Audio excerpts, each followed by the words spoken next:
and they always give their time whenever we ask them.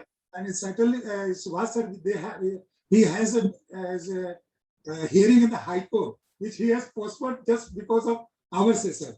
Thank you so much, sir. Now I request Daya Shankar sir to please please give the welcome address. Over to you, sir. Thank you, Mandra. Good afternoon, friends. I welcome you all to today's study circle meeting, where we are going to deliberate on two very important topics, as already told by Mandraji. And, both the topics are very important, and today we'll hear the views of our learned speakers on the same. I welcome you, sir, in today's study circle meeting. Parasji and Subhashji both happens to be the past president of that professional association. I wish you all happy learning. Thank you very much. Over to Mandraji. Thank you, Bhaiya. As a matter of photo नहीं आ रहा है, क्या बात है? Please, menu. Subhash sir doesn't need any introduction, but as a matter of fact, we have to introduce. Though Subhash sir doesn't need any introduction in particular Kolkata or all over India, but as a matter of fact, I have to read his profile. Rank holder in LLB examination held by Calcutta University in 1992. Enrolled as member of Bar Association in Calcutta High Court in 1999 and started practicing in civil, rate and taxation matter. At present, practices mainly in the income tax litigation field before the CIT appeal, ITAT and High Court, and also appeared before the Supreme Court on several matters. So far, he has appeared in around 7,500 tax litigation matters in last 20 years, and around 250 matters has been reported in various reputed tax journal and websites. Of late, he has handled various Benami law matters as well. Was elected as a committee member of the Income Tax Bar Association, Calcutta twice, and also as a treasurer twice. Was elected president of Direct Tax Professional Association, one of the largest organization of tax practitioners in state India, for the term 2009 and 2010. Has written several research articles on taxation, which has appeared in the reputed journal like the Chartered Accountant, Taxman, Income Tax Report, ITAT Online. He had a regular feature reply on the query on income tax for continuous 3 years in the Army Journal, published by the Association of National Exchange Member of India. Has addressed a large number of seminars on income tax issues on invitation from the bodies like Institute of Chartered Accountants of India, Calcutta High Court Bar Association, All India Federation of Tax Practitioners, Direct Tax Professional Association, Income Tax Bar Association, Commercial Tax Bar Association. Is being regularly interested with the task of framing good court problem and is the judging panel of the Justice Dr. D.B. Saraf Tax Good Court Competition organized by the AIFTP and National University of Judicial Science from 2014 onward, where all the prominent law university and college of the country participated. Thank you, sir. Now I request Sumit to offer a flower bouquet to our learned speaker, Subhash sir. Sir, please accept as a token of our love and accept, sir. Very beautiful bouquet. I'm grateful. Thank you, sir. Now over to you, sir. Income tax, we know there is a deeming fiction. So by deeming fiction, you are giving me bouquet.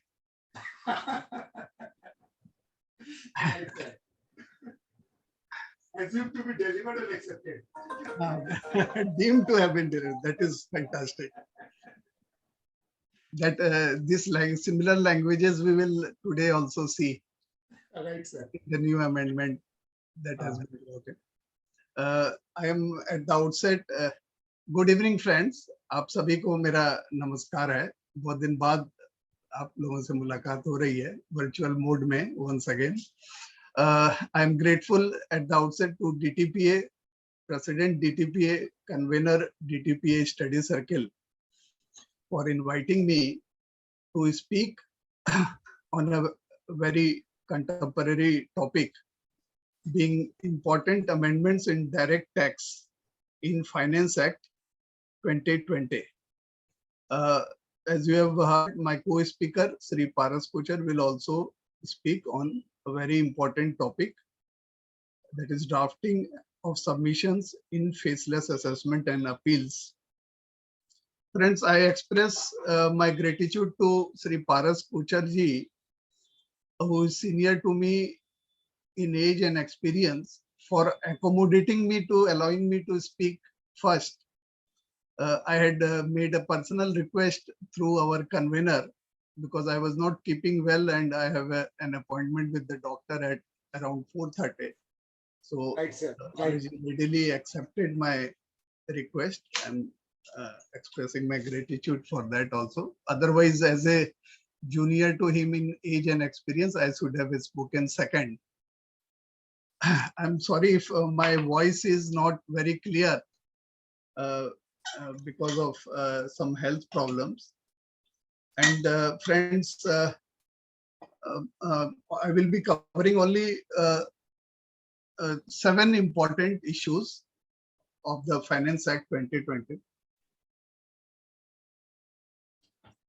I think much water has flown down the river Ganges because the budget was announced in February 28, 2022, and thereafter a lot of meetings have been organized on finance bill. And the Finance Act 2020, I think there is no much difference. Almost 90-95% of the finance bill translates into the Finance Act.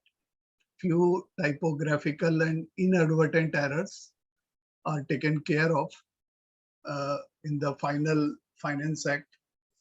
So I am not going into what changes have taken place, just important because it is important for us because the Income Tax Act is by each passing day is becoming very complicated, and somewhat I think there is impossibility of performance now. A businessman, I think, is very difficult for him to cope up with so many amendments and so many stringent provisions that are coming to the fore of late. As we were going through the finance bill, there were 84 amendments, and this is a regular phenomenon.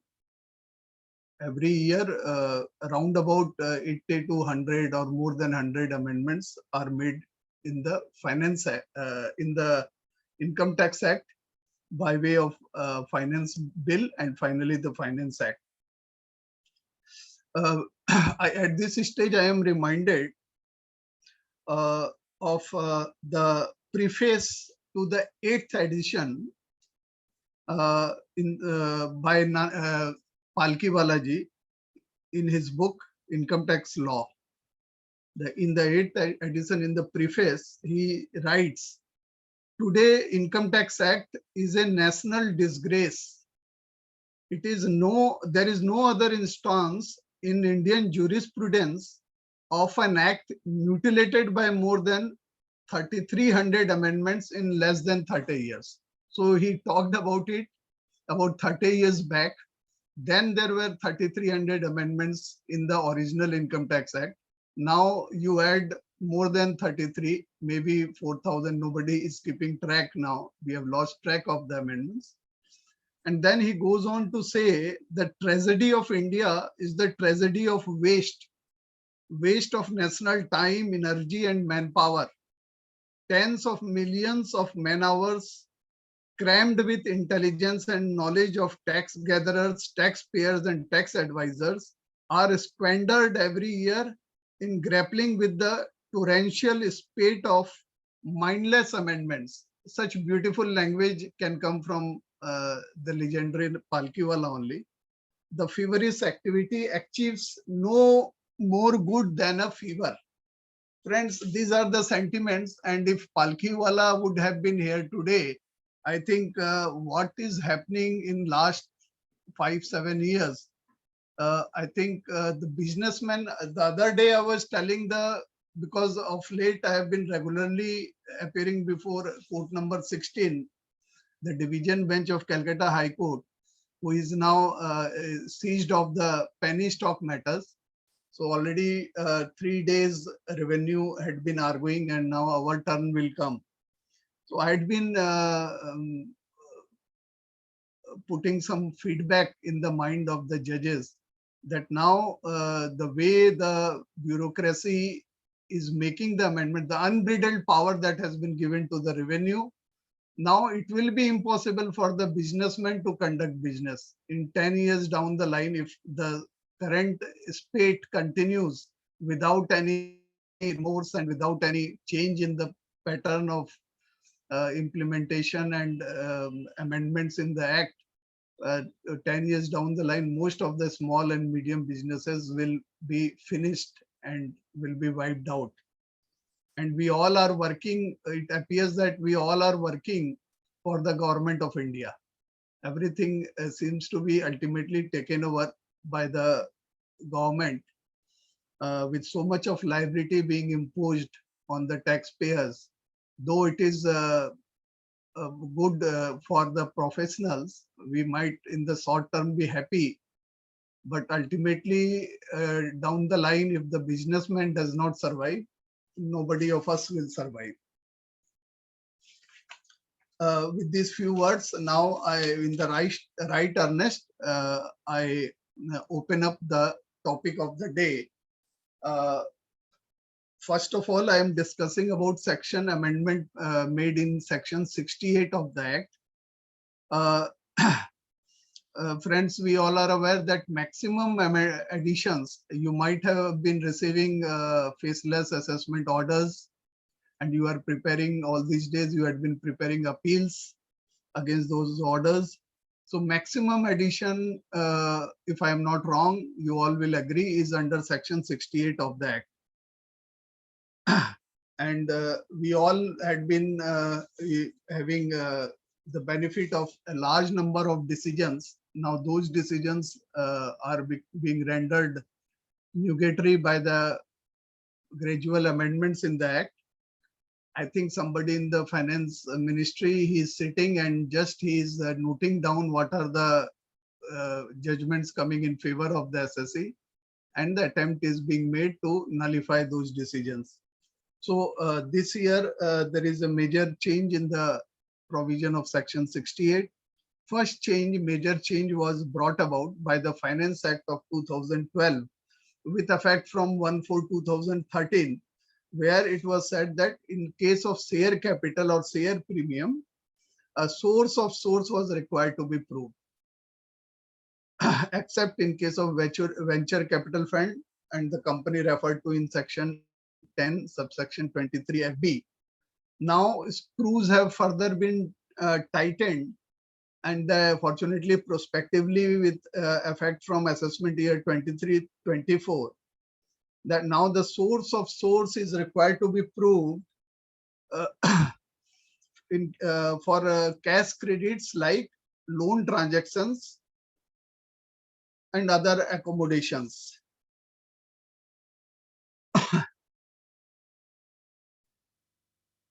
Now, the exact language is now the first proviso that has been earlier it was relating to share capital.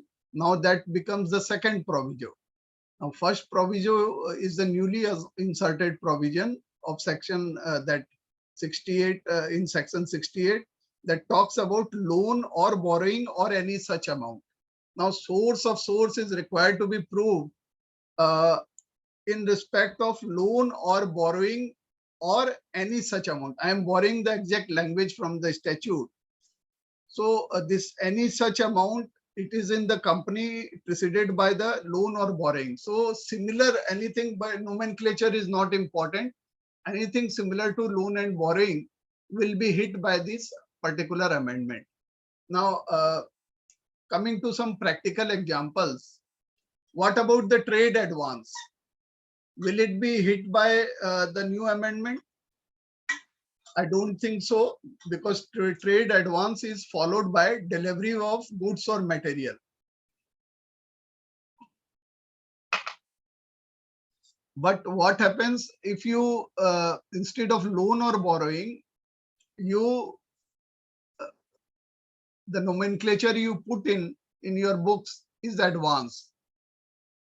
Now that you say that advance was received against goods, but what happens subsequently, that did not materialize and you have refunded the advance. Now here I am afraid that it may be hit by the rigor of the new amendment. The department will take a view that it was merely a camouflage. Though it was the terminology is not loan or borrowing, but it will fall under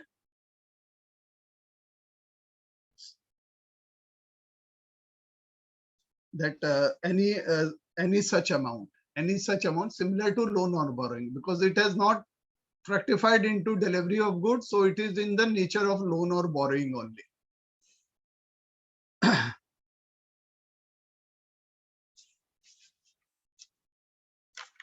Now, there is not much to deliberate upon. Just I would like to refer to Calcutta High Court decision in Dataware, where Honorable High Court had held that without disturbing the assessment of the lender, you cannot make additions in the hand of the borrower. So now, and source, large number of decisions, Nemichan and other Guwahati High Court, various different high courts have held that source is not required to be proved. All those decisions gets nullified. Now, another important amendment that has been brought in is as regards the treatment of cess and surcharge. Now, this is a very hotly debated topic of amendment. Friends, we all know that as per section 40 small a II, tax paid on business income is not allowable as deduction while computing the income under the head business or profession. What about cess or surcharge, whether it forms part of tax or not? Now, the very interesting scenario, and we look back to 1967, there CBDT issued a circular because according to CBDT, there was only one case brought to the notice of CBDT that grave injustice has been done to one of the taxpayer. What was the grave injustice? It was that the cess and surcharge was disallowed in the assessment.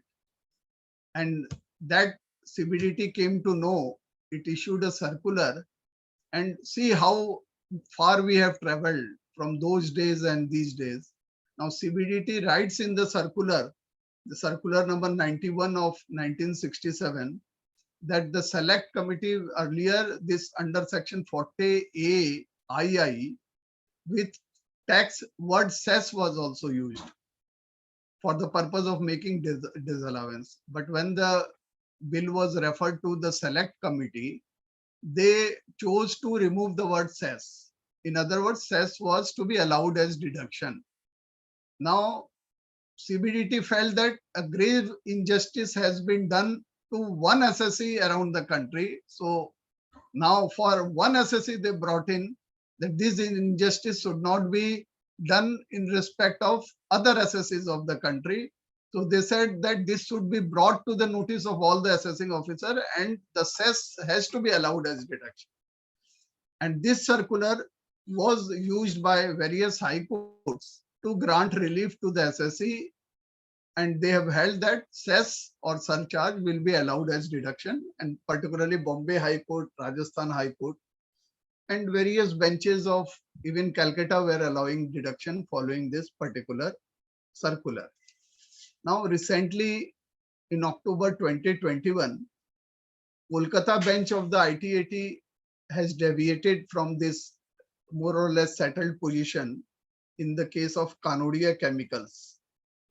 And there, Calcutta tribunal reviewed the entire precedents, and then came to a conclusion that the judgments were a per incurium, because the Supreme Court decision in the case of K. Srinivasan was not taken into consideration, This judgment was rendered by Supreme Court in 1972, where it held that surcharge is nothing but additional tax. And the tribunal traced the history of this particular education cess being introduced in the Income Tax Act, present day Income Tax Act. In 2004, it went into the memorandum explaining the introduction of education cess, wherein it was stated that this is an additional surcharge to finance quality education.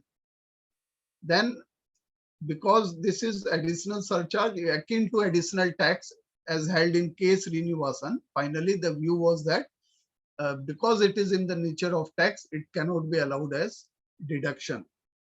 Now, this has been in the memorandum. So far, we had been seeing that Supreme Court decisions were nullified. Now, they have relied on Supreme Court decision and they have referred to Calcutta ITAT decision as if they have taken inspiration from this Calcutta ITAT decision for the amendment. And they have now settled the law in this regard by inserting explanation 3, which clarifies that the term tax includes.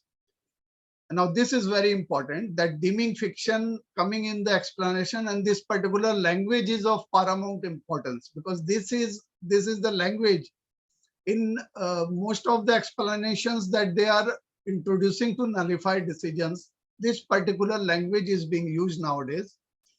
Tax includes and shall always be deemed to have included any surcharge or cess, whatever name called. Now, this term, it includes and shall always deemed to have included. That means it gives an inkling that this was from inception. So the amendment is retrospective. So wherever this language is coming in, can we draw the inference that the amendment is retrospective? Little later I am deliberating on that. But here, even in the memorandum, because other amendments, what they are doing in memorandum, they are saying it is prospective, but the language indicates it is retrospective, because it says it deems to have always been there. This law deems to have always been there. So that gives the inkling of the retrospectivity of the amendment. Now, memorandum says it is prospective. So how you will reconcile the two contradictory situation? Now, first, coming back to the topic under discussion, here memorandum is in conformity with the language of explanation. The memorandum says it retrospectively applies from AY 2005-6.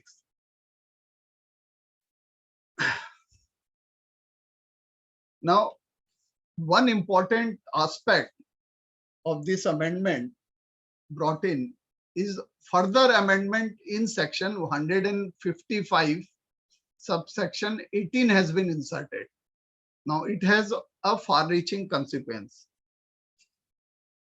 Now, power has been conferred to the assessing officer to make disallowance of cess and surcharge by way of rectification where allowance has been made. Now, if we look at the language in subsection 8, it says where allowance has been made. Allowance in what manner?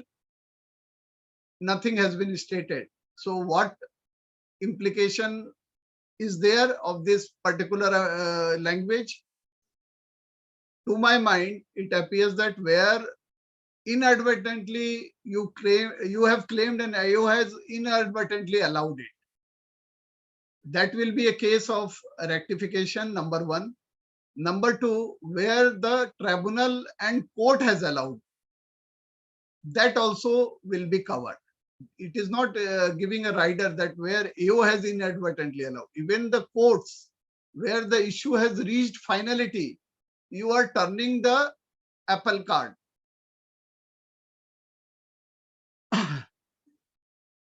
And on top of that, there is a time limit. Fresh lease of life has been given 4 years. 4 years from the end of the previous year 21-22. That is, the deadline is up to 31st March 2026. The AO can proceed with the rectification where cess or surcharge has been allowed as deduction, either inadvertently or by way of court decision. Now, that is not the end of the matter. Now, there is it has also been stated in subsection 18 that where it has been allowed, it will be deemed to be under reporting of income. If High Court has allowed the deduction, still it will be under reporting of income.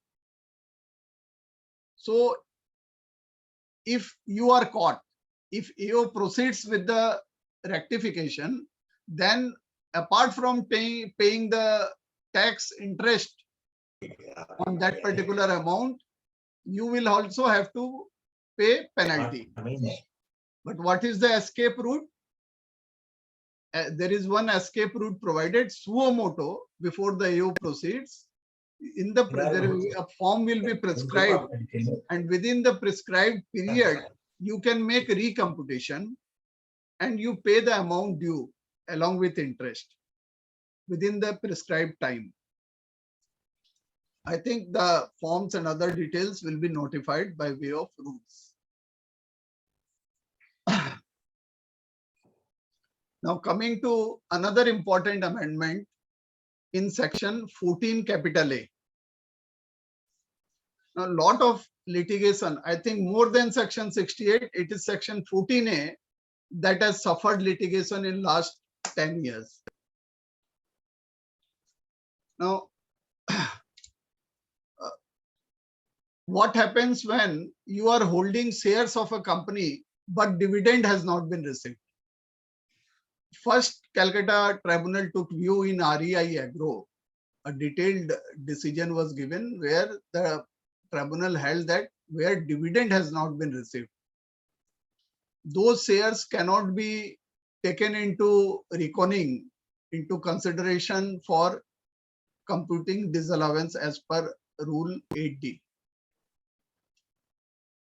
And this view of Calcutta Tribunal, our jurisdictional high court in Asika stockbroking, this view, there in REI Agro also the matter went to high court, but in a cryptic order. There it is very cryptic, so we cannot say that there any ratio has been laid down.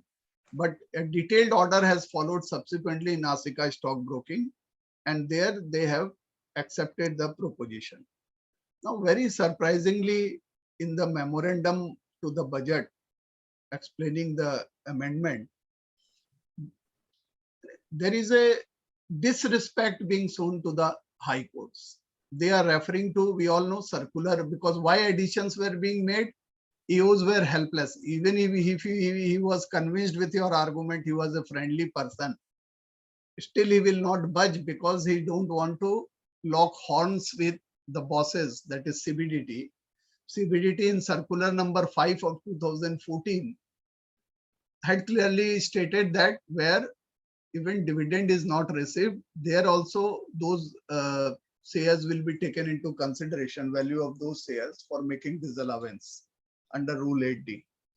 Now, clearly the budget papers, I think what sort of training we are giving to the young officers, some young officer must have drafted this. He laments that the board's view has not been taken into consideration and the provision has been misinterpreted by the courts. For the first time, such language I am finding. So where from in last 50 years where we have moved, only God can save us. Now, again, the amendment has been done by way of insertion of explanation below 14A. Again, the same language as in cess has been used here. The provision shall apply and shall be deemed to have always applied in a case where exempt income has not been accrued or arisen or received, and expenditure has been incurred during the previous year, then the disallowance under 14A has to be made, even if the income has not been received. But fortunately, they have not gone too far. Now they are also saying that expenditure has been incurred during the previous year, because some of the AOs are saying in the assessment order, we find that they have taken the deeming fiction too far.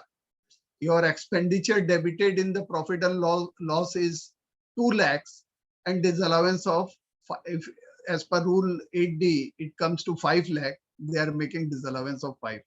The expenditure which you have not claimed, how can you make disallowance of that? So that clarification has come in the explanation. Now, memorandum says it takes effect from assessment year 2022-23.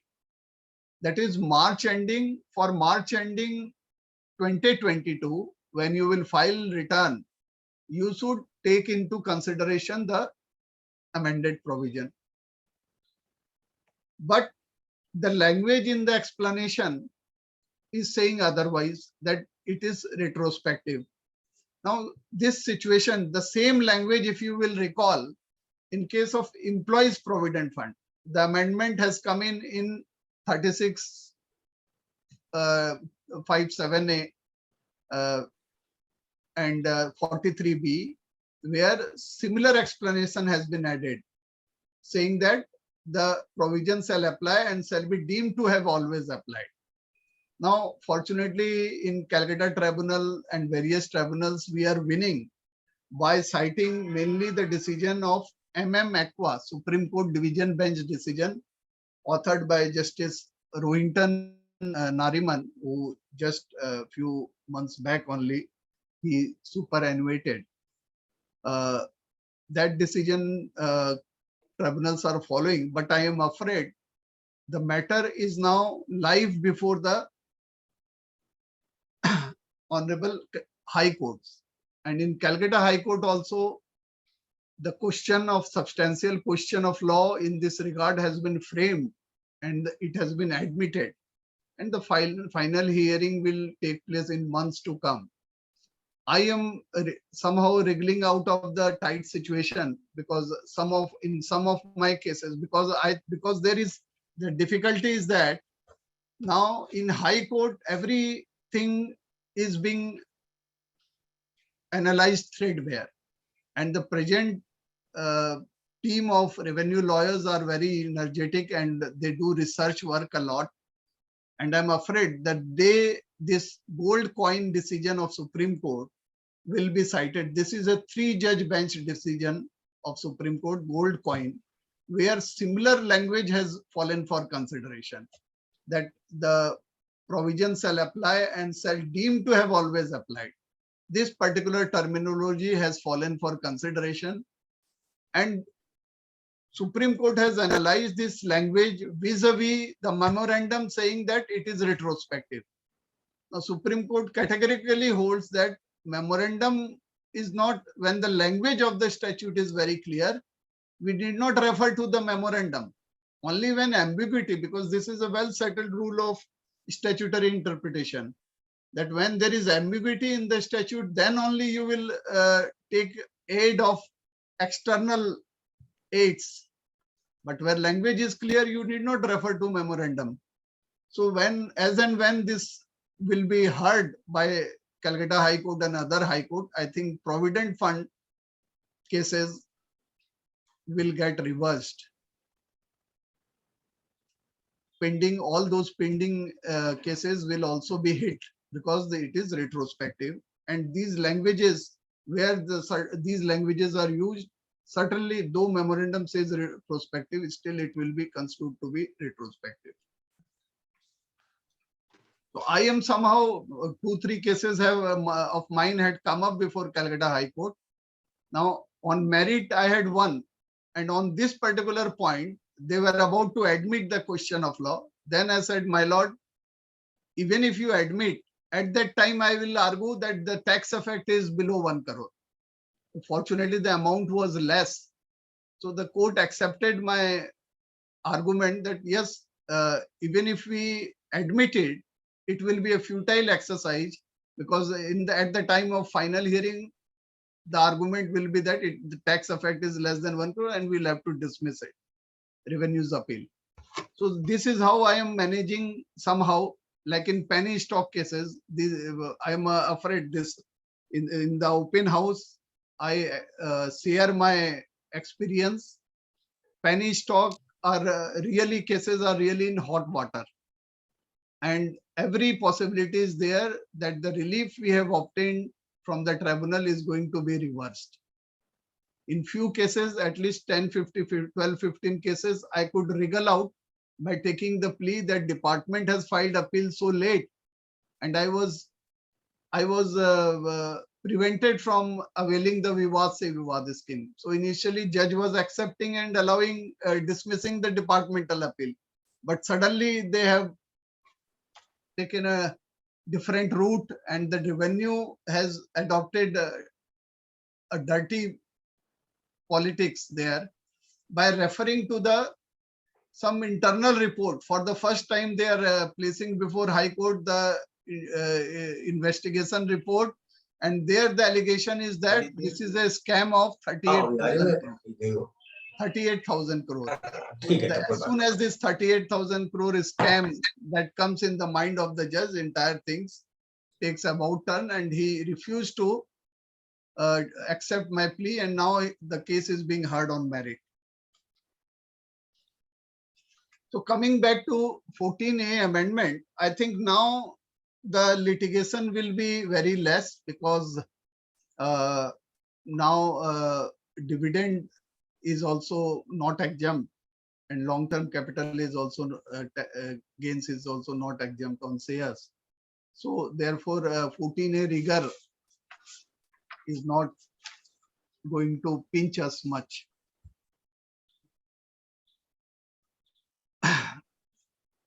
Third is about medical freebies. Though for general people, we don't have some big medical companies as our clients, but I am taking up for my consideration and deliberation, because this is the provision which I liked very much, because now you are putting a break on a very nefarious practice done by the medicine companies. This is one of the bane of the medical profession. Many unwanted, undesirable drugs are being prescribed, and people's health is in jeopardy. Many instances have come, all of you must have seen. My personal experience, I had a severe backache 5-6 years back, so I visited a doctor. After getting so much of tests done, then he prescribes an injection, some calcium injection costing 18,000 rupees then, and said the medical company will come and they will inject it. Unfortunately, now we have Google Baba to make research, all sorts of, apart from income tax, even medical research also we can conduct. So I just happened to check from the Google Baba, and there I got that the side effect may be paralysis of the body. So immediately I discarded and visited other doctor. He said, oh, it was not required. You don't have any such infirmity that you require calcium injection. You have done a good thing. So these things are happening every now and then. And because they get 18,000, I think more than 50% was the doctor's commission. Now these things are rampant. Everybody are suffering because of this. And Medical Council way back in 2002, they imposed a prohibition upon the doctors. They are prohibited from taking gifts, travel facility, hospitality from pharma companies. And the courts, even the judgments are also against the medical fraternity on this count. Even the memorandum refers to some decisions like CAP scan, Punjab Haryana High Court, ITAT Mumbai decision of 2021, as late as 2021, Macleod's Pharmaceuticals, where such freebies given to the doctors by the medicine companies have been disallowed.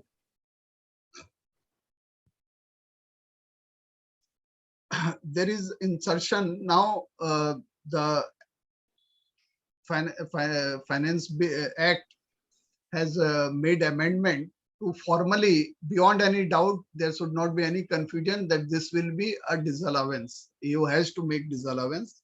There is no confusion. Explanation 3 has been inserted, where the language is not as in other cases.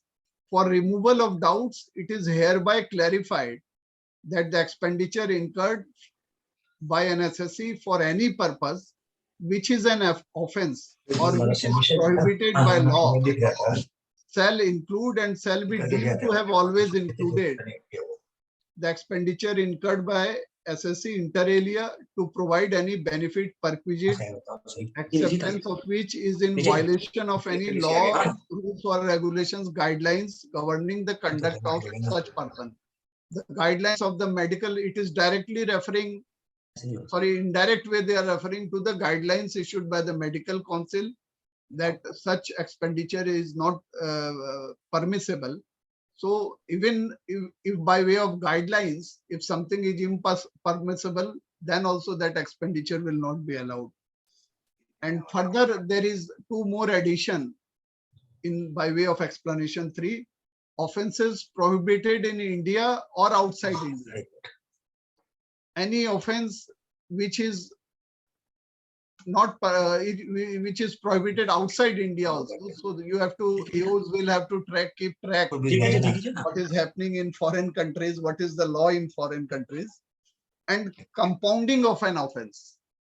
That also will not be allowed. And compounding, the very practical example is for the traffic violation. I think a lot of disturbance is there. Now that the businessman is carrying goods by carriage. So if there is a traffic violation, if any, that the traffic sergeant they charges the fee, that is nothing but compounding fee or fine. So something, this is also in violation of law. So those expenses will be disallowed. Now, one of the live issue that is also in the High Court, and I am dealing with several cases. Unfortunately, I'm winning all those cases. There is one group is there, mining group. So the railway punitive charges. They are loading iron ore in the wagons. So at the site of the loading, there the weighing machine is not there. So later on, the railway in subsequent station, they take weight of the material, and they find that the weight is beyond the permissible limit. So on that basis, they are raising bills, and they are charging the punitive charges. The nomenclature is punitive charges because this language explanation 1 is always there. 3 has come in now, incorporating more items. What are the items which can be deemed to be prohibited in law? That more clarification they are giving. But earlier the provision is already there. Something which is prohibited by law, that cannot be allowed as deduction. Now the question arose, this arose before the tribunal, where also I appeared in case of Fee Grade and Company and Runta Mines cases. Their tribunal, I referred to the railway circular, whereby the punitive charges are levied. I said nomenclature is not important. You have to see the substance of the matter. So as per circular, they are charging for the extra weight that has been put in and the distance that has been traveled. Extra weight into the distance, accordingly they are charging. So my plea is always that it is compensatory in nature, and Prakash Cotton Mill Supreme Court holds that something which is compensatory in nature is cannot be said to be fine, penalty or prohibited by law. So you have to go to the crux of the matter and demonstrate Even if it is nomenclature is punitive, it does not become punitive or fine or prohibited by law. If it is merely compensatory in nature, that happens in case of interest also. The interest charged by the sales tax authorities. The judgments have come in this regard, that is compensatory in nature.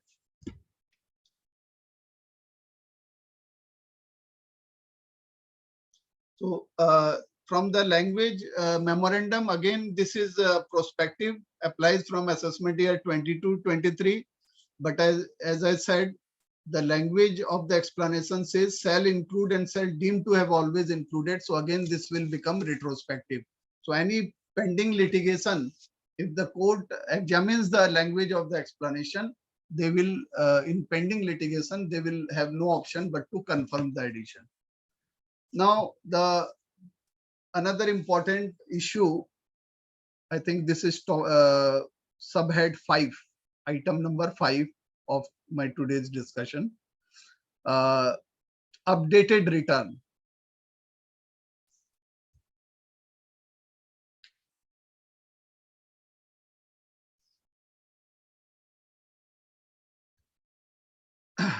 If you remember, friends, in the last budget, timelines for filing belated return and revised return were further shrinked. Earlier, we all know that the time for filing belated return or revised return was 1 year from the end of the assessment year. I'm sorry, before the end of the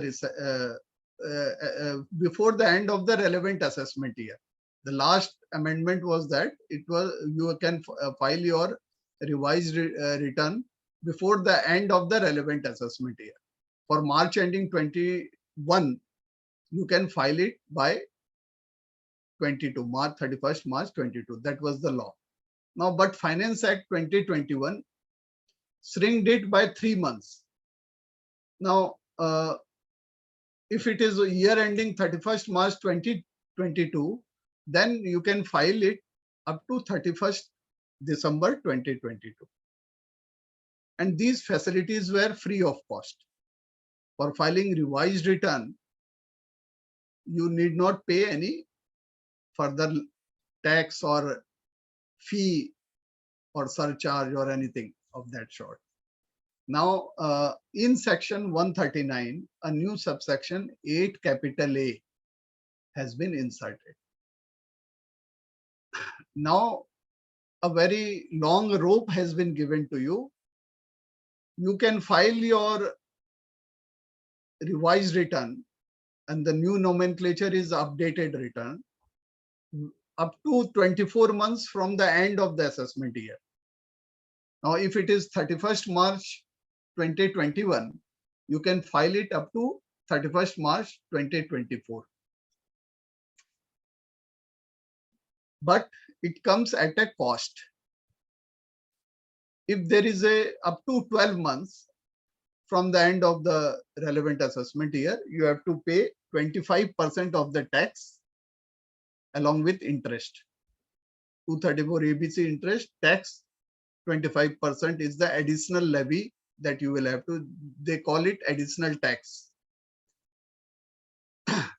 And if it is between 12 to 24 months from the relevant assessment year, you have to pay 50% of the additional cost, additional tax.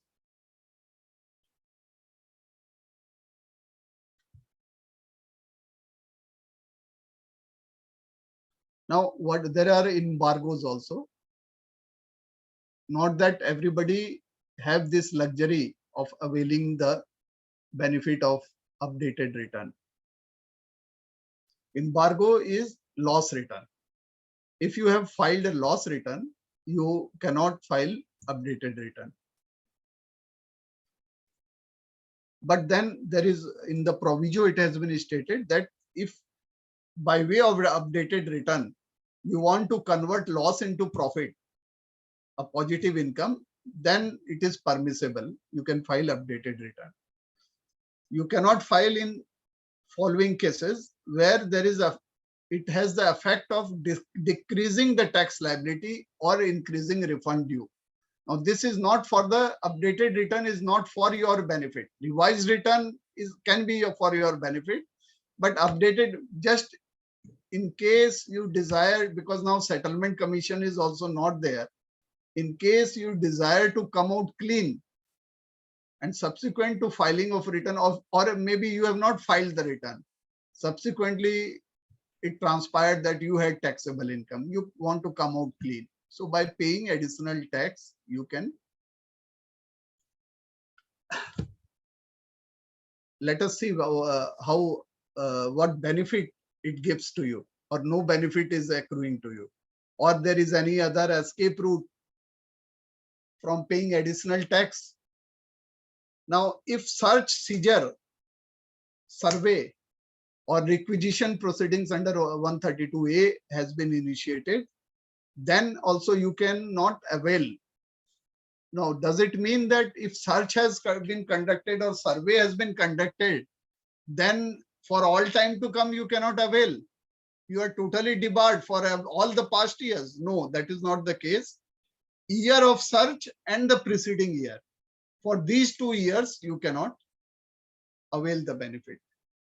There cannot be second updated return where assessment proceeding or reassessment proceeding has been initiated or pending or completed, then also you cannot avail the benefit.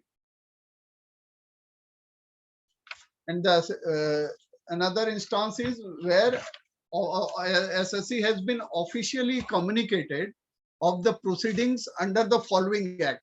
Usual, we all know, because in Vivad se Vivad and various schemes, there are debarring acts. If your proceedings under those acts have been initiated, it debars you from availing the scheme or the benefit of the provision.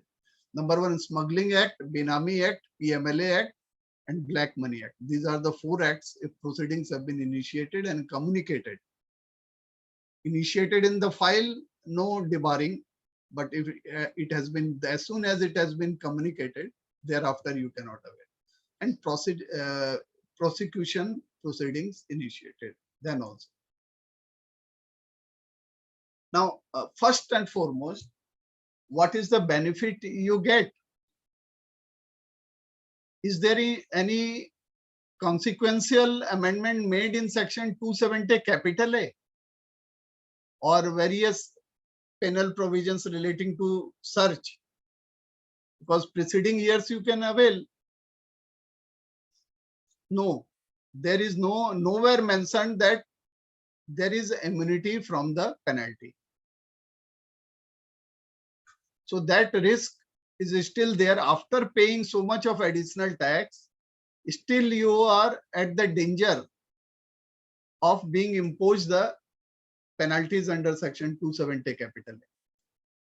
But to my mind, as per subsection 6 of 270 capital A, a bona fide explanation one can give. So you can always say that before I was caught, this was a suo moto exercise. There was no consciousness, but then this is prone to litigation. Because we all know 270 capital A, there is no judgment on this particular section. It is newly introduced section. 271 1C they have discarded. Now, what about prosecution? Is there any exemption from prosecution? Because this has no speaker has examined from the angle of prosecution. I happen to examine section 276 capital CC, double C, failure to furnish return of income in due time. Now, if you don't file return of your return of income within due time, then you are liable to prosecution also. This you might be knowing. Not very often it is used, but in some cases this provision has been in. We don't know future. Now the way they are tightening the screws, many cases they may institute prosecution proceedings in this regard if return has not been filed in time. Now, but there is exception provided. I'm just reading the general provision, then I would come to the specific provision relating to 8A. The general provision says that if in the proviso it says that if return is not furnished before the expiry of assessment year, then prosecution can be launched. So up to the expiry of assessment year, before expiry of assessment year, even if you have not filed it under 139(1), but you before the expiry of assessment, if you files, you get immunity from the prosecution. And now a newly inserted provision, 139(8)(a), it finds place here also. It has been added to the exception category that if you have availed the benefit of 139(8)(a), that is filing of the updated return, then also prosecution for non-filing of return will not be launched. So now, to my mind, it appears that only where you have not filed return at all, return of income at all, then you avail 139(8)(a), then you are immune from prosecution proceedings. And you can also take a plea in 270A proceedings that before I was caught, my bona fide is proved, I have paid additional tax, then penalty also should not be in it. But then it has yet to be tested in a court of law. We don't know how the tide will turn. I am not expressing any opinion on this. Now, there is one alternative route that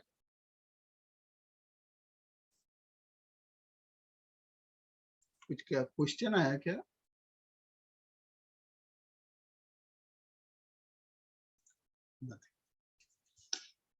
question नहीं है sir. अच्छा, ये without going for updated return, normally क्या होता है? In our day-to-day life, before this provision came in, many a times when a vital income has been missed out, it was detected, and time for filing revised return, belated return has gone. Then we normal practices, we write to the assessing officer, sir, look, inadvertently I missed this out. You kindly issue 148 proceedings. So that option has not been debarred. We can avail that option also. And in penalty proceedings, we can also argue that, look, before anything was detected, suo motu I have offered the income, so no penalty should be levied. And judgments are in favor of the assessee in this regard. So why to pay additional tax of 25% or 50%? It may come out to be a huge sum. When big amounts are involved, tax and interest, it may turn out to be a huge sum. Only where return of income has not been filed, to my mind, then it is a beneficial provision in as much as the prosecution cannot be launched against you. Otherwise, to my mind, it appears that it has no benefit as such. Subject to correction by other seniors who are in the audience. This is my prime opinion. Sir 119 B में भी तो जा सकते हैं sir अपने. हाँ, commissioner को sir condonation of बिले के लिए भी तो अप्लाई कर सकते हैं सर. रिटर्न अगर फाइल नहीं 119 के लिए आप बोल रहे हैं क्या? हाँ सर. 119 तो आपको जब रिफंड वगैरह हाँ लेना हो, हाँ राइट, पेमेंट नहीं जाना, रिफंड के लिए है. तो ये तो 140 नॉर्मल प्रोसीजर यही होता है ना कि हम 148 के लिए बोलते हैं कि आप इश्यू कर दीजिए. तो आपको बोनाफाइडली आप बिफोर डिटेक्शन आप करते हो तो पेनल कॉन्सिक्वेंसेस तो नहीं आता है ना. Right right.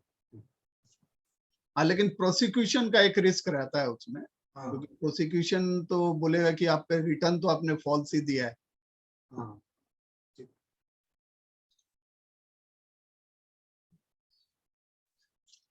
अब लास्ट बट वन टॉपिक, एक 79A है, उसको पहले कर लेते हैं, फिर 148 में आते हैं। Mahendra ji, okay sir, okay, ठीक है सर। छोटा है 79 है, उसके बाद थोड़ा 148 कर लेंगे, ये ज्यादा Okay, sir. इम्पोर्टेंट है। तब तक मेरा सर टाइम भी 4:30 सर।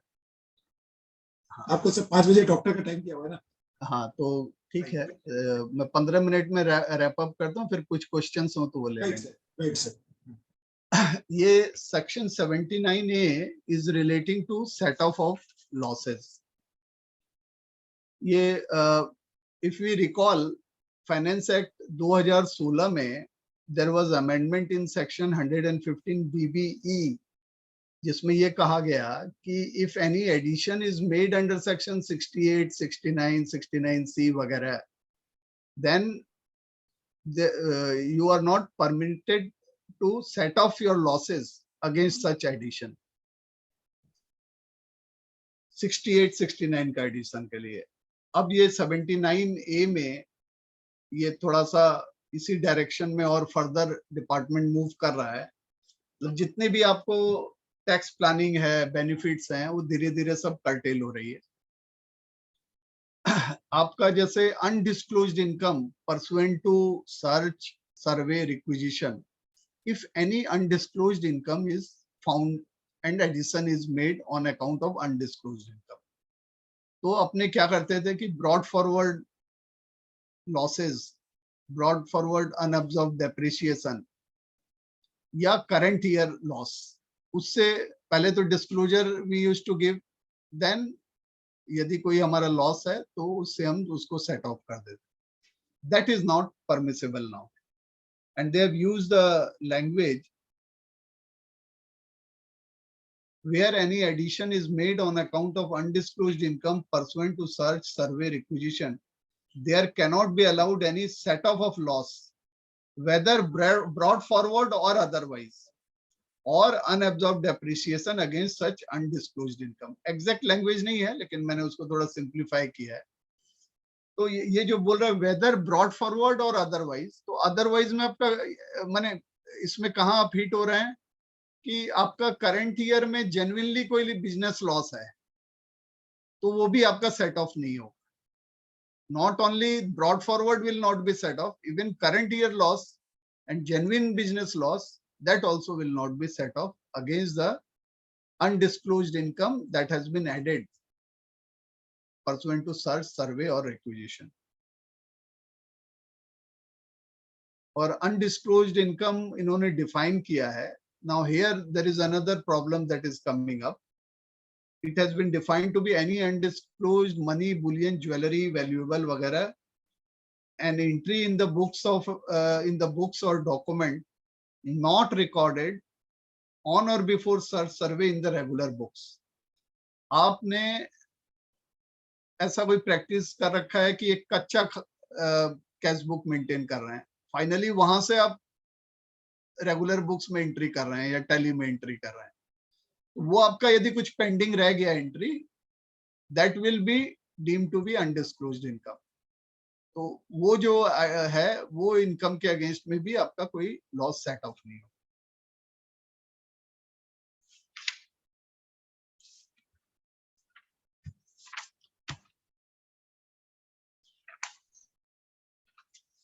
अब हम आते हैं सेक्शन 148। सबसे डेंजरस अमेंडमेंट्स जो हुए हैं, and virtually the department has been given unbridled power. जो भी चेक्स एंड बैलेंसेस था वो तो ऑलरेडी लास्ट ईयर ही चला गया था, थोड़ा बहुत जो बचा है उसको भी इन्होंने धराशायी कर दिया। पूरा सब all no, there are virtually no checks and balances are there at the whims and fancies of the officers. Now any SSC will be taken for a ride and we are all helpless. 2021 में Finance Act 2021 far reaching changes were done.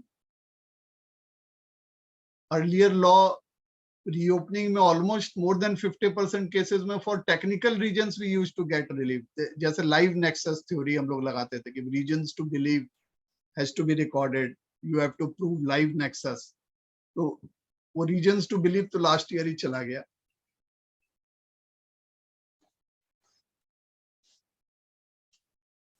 क्या उसके जगह last year आया? Last year आया कि notice can be issued only on the basis of information with the AO suggesting income chargeable to tax as escaped assessment.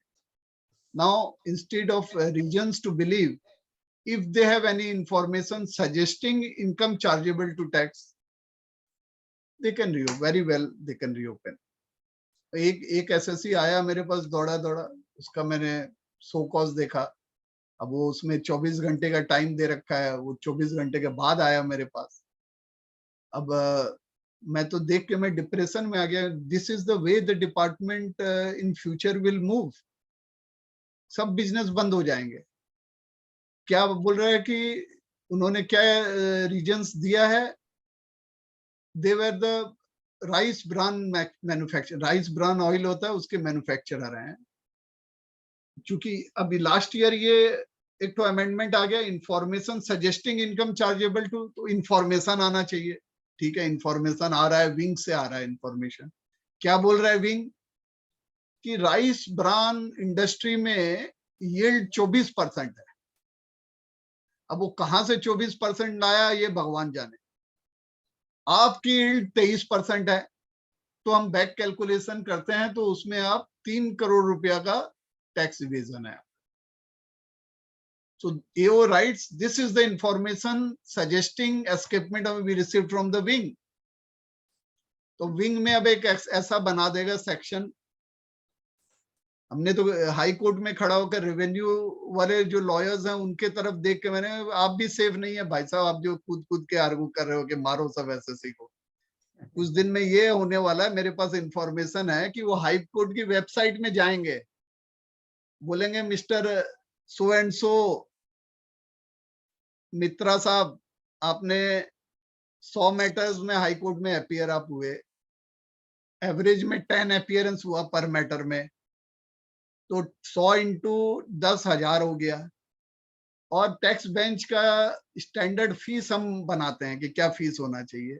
JP Khetan 2.5 lakh रुपया लेते हैं, तो चलिए आप ऑर्डिनरी लॉयर हैं तो आपका 1 लाख पकड़ते हैं, तो 1,000 इंटू 1 लाख, मतलब your return income should be 10 crore.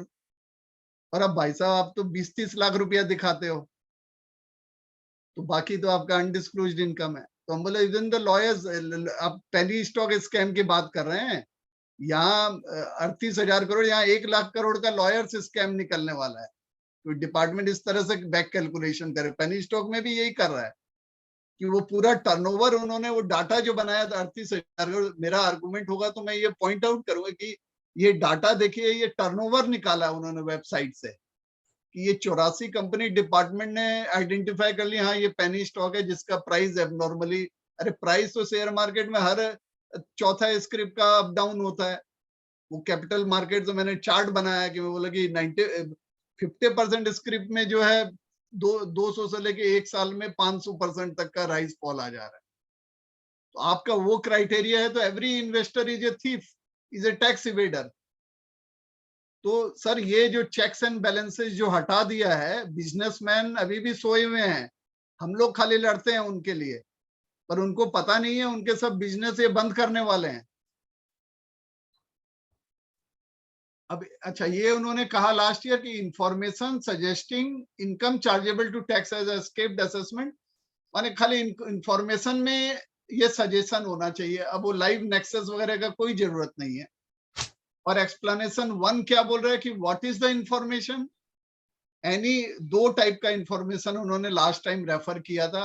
Any information flagged in the case of SSC in accordance with risk management strategy formulated by the CBDT, flagged in accordance with risk management strategy। और दूसरा था final objection raised bye CAG। अब वो भाई जो वहां बैठा हुआ है, जो ये जो बांस लगा रहा है सबको, जो अमेंडमेंट कर रहा है, जो उनकी जो कमिटी है, कौन है पता नहीं, सलाम है उनको। उन्होंने कहा कि अरे यार ये फ्लैग्ड वर्ड भी तो साला एक अड़चन पैदा कर सकता है।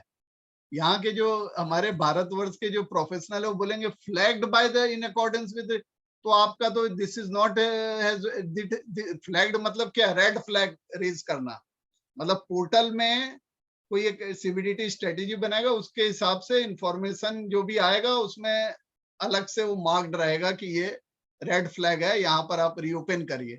तो वो फ्लैग करना भूल गया, इंफॉर्मेशन और कहीं से आ गया, तब तो बच के निकल जाएगा। तो फ्लैग वर्ड को भी हटा दिया यहाँ से। मतलब अब सिंपल हो गया कि आपका स्क्रूटनी, आपने कोई घर खरीदा 26 AS के हिसाब से, चलिए आपको एक स्क्रूटनी में डालना था, स्क्रूटनी में डालना आप भूल गए, आपका रीओपन कभी भी 5 साल बाद कर देंगे वो। स्क्रूटनी का सब्स्टिट्यूट होगा, अब स्क्रूटनी की जरूरत नहीं है, सब रीओपनिंग होगा, ब्याज भी मिलेगा सरकार को ना रीओपनिंग में।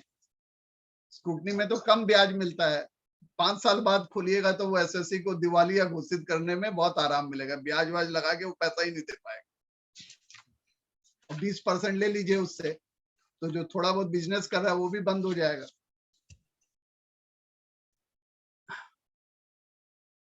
अब उसमें उन्होंने और 4 आइटम और जोड़ दिया, एनी ऑडिट ऑब्जेक्शन, 2 के जगह उसको फ्लैग हटा दिया और 4 आइटम और जोड़ दिया कि एनी ऑडिट ऑब्जेक्शन, इनका इंटरनल या कहीं से भी ऑब्जेक्शन आए, एग्रीमेंट, वो जो फॉरेन एग्रीमेंट होते हैं 99 सेक्शन 90A में, फॉरेन से कोई इंफॉर्मेशन मिला, any information made available to the AO under the scheme notified under 135A, any information requiring action in consequence of an order of ITAT or court।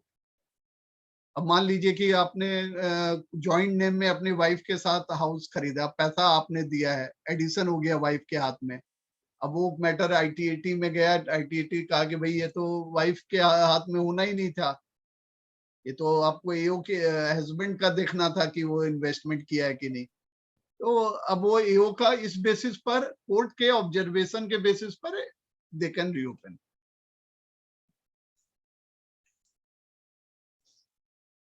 दूसरा क्या था provision कि हम लोग बहुत खुश हुए थे उस समय कि 3 साल के बियॉन्ड नहीं जा सकता डिपार्टमेंट, और सर्च केसेस में 3 साल तक ऑटोमेटिक डीम्ड आपका एस्केपमेंट माना जाएगा और रीओपन हो जाएगा 3 साल तक। चलो कोई तकलीफ नहीं था 3 साल तक। और सेकंड क्लॉज ये था कि it can be reopen beyond 3 years up to 10 years if AO had in possession books or other evidence revealing income chargeable to tax in the form of asset exceeding 50 lakhs। तब भी हम ज्यादा व्यथित नहीं हुए थे, क्योंकि चलो जब डिपार्टमेंट के हाथ में कोई ऐसा इंफॉर्मेशन है, एसेट मतलब 69 का एडिशन है, 69C का एडिशन, 69 का ही एडिशन है, C भी नहीं था, क्योंकि एसेट डिफाइंड था कि immovable property, shares and securities, loans and advances on the debit side. अब जो लिया है 68 नहीं था उसमें, 69 था, किसी को लोन्स आउट ऑफ बुक्स है वो एडिशन हो गया। Deposits in bank, certain items could have been, वो एसेट इन दिस फॉर्म में यदि एसेट है तो 10 साल तक रीओपन हो।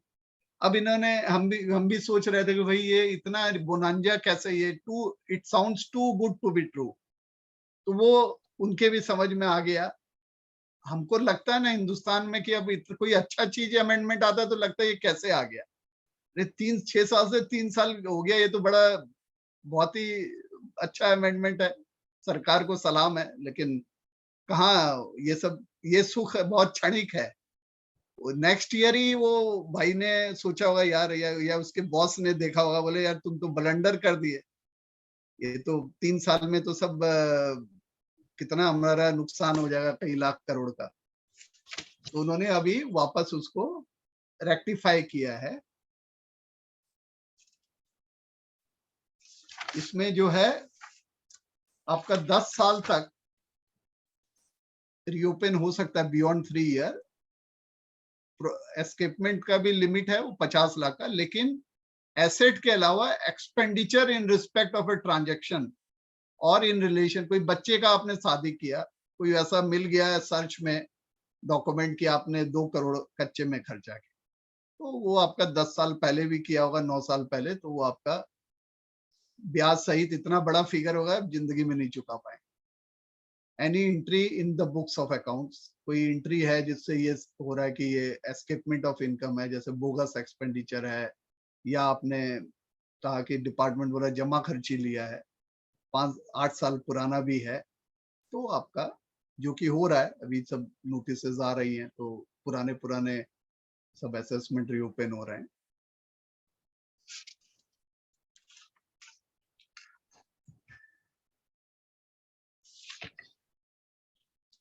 तो बेसिकली बहुत ही ये सब देखकर बहुत डिप्रेशन सा होता है कि हम किस देश में जी रहे हैं। तलवार लटक रही है हमारे माथे पर, किसी भी दिन बैड लक हुआ हमारा 10 साल तक रीओपन हो सकता है और इतना टैक्स लायबिलिटी आ जाएगा। अब ये 68, 69 रेड विथ 115 बीबी, अरे किसी को बिजनेस करो तो लोन मत लो भाई। अब बिजनेसमैन को आपको स्पिरिचुअलिज्म सिखाना होगा, छोटा सोचो, बड़ा मत सोचो। अब you live with in your means, और बहुत अच्छा हो यदि कमंडल लेके आप हरिद्वार वगैरह चले जाओ। ये सब क्यों मोह माया में फंसे हुए, सब तो सरकार का है। ऐसे भी सर 30% पार्टनरशिप तो सरकार को ऑलवेज है। 30% कहाँ, 30% तो हम बहुत हंस के देने के लिए तैयार है। उसके बाद तो बोलते हैं 30% में तो आप कहाँ मानते, जिस तरह के केसलेस असेसमेंट ऑर्डर आ रहे हैं, वो बेचारा अभी तक आप शुक्र मनाइए महेंद्र जी, अभी तक आपके ऊपर कुछ नहीं हुआ, आपके हमारे ऊपर। अभी प्रोफेशनल लोग हम लोग थोड़ा बहुत हंस लें, इन घास तो अपने ऊपर भी गिरने वाली है, कभी भी आ सकती है। बहुत टेंशन है सर अभी तो। अब घर ले लो, उनका सब इंफॉर्मेशन ही गलत होता है। बड़ा एडिशन पूरा कर देगा, 20% पेमेंट। अभी हमारे क्लाइंट का सर नोटिस इशू किया, 1.5 करोड़ का फ्लैट खरीदा था 2014-15 में, और वो 20 साल से बाहर है, एनआरआई, कम से कम 15-20 करोड़ रुपया कमाया। उसके बाद भी नोटिस भेज दिया, उसको रिप्लाई दिया, उसके बाद भी कंफर्म करके भेज दिया कि 10 साल बियॉन्ड 50 लाख से ऊपर का मैटर ओपन करो। तो आ जाएगा उसका 1-1.5 करोड़ का लायबिलिटी आ जाएगा। वो जिंदगी में 20% भी नहीं देने के लायक है आदमी, तो अटैच कर लीजिए, जो उनका लाइवलीहुड है उस पर पेट पर लात मार दीजिए, गला घोंट के मार दीजिए। 1.25 करोड़ रुपया ईयरली सैलरी है उसका, वहां पे वो अटैच कर लेंगे ना, सैलरी अटैच कर लेंगे, उनका क्या करें। तो फ्रेंड्स, आई थिंक जो इम्पोर्टेंट जो इश्यूज था, to the best of my ability, though I had a constraint of time for preparation, Mahendra ji ने तो पूरा समय दिया, लेकिन यदि कुछ कमी रही है तो मैं क्षमा चाहता हूँ, लेकिन कुछ क्वेश्चंस भी कैन सारा चीज कवर किया sir. Any participants have any query or any question, they can mute themselves and ask the question.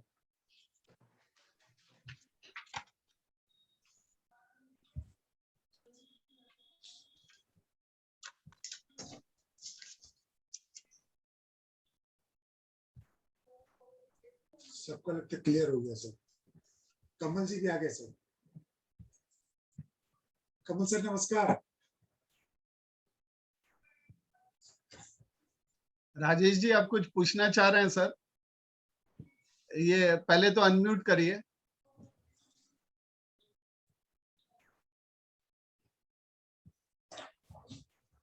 Sir किसी को अगर क्वेरी हो तो अपने आप अनम्यूट कर सकते हैं। राकेश जी को अगर अनम्यूट कर दो।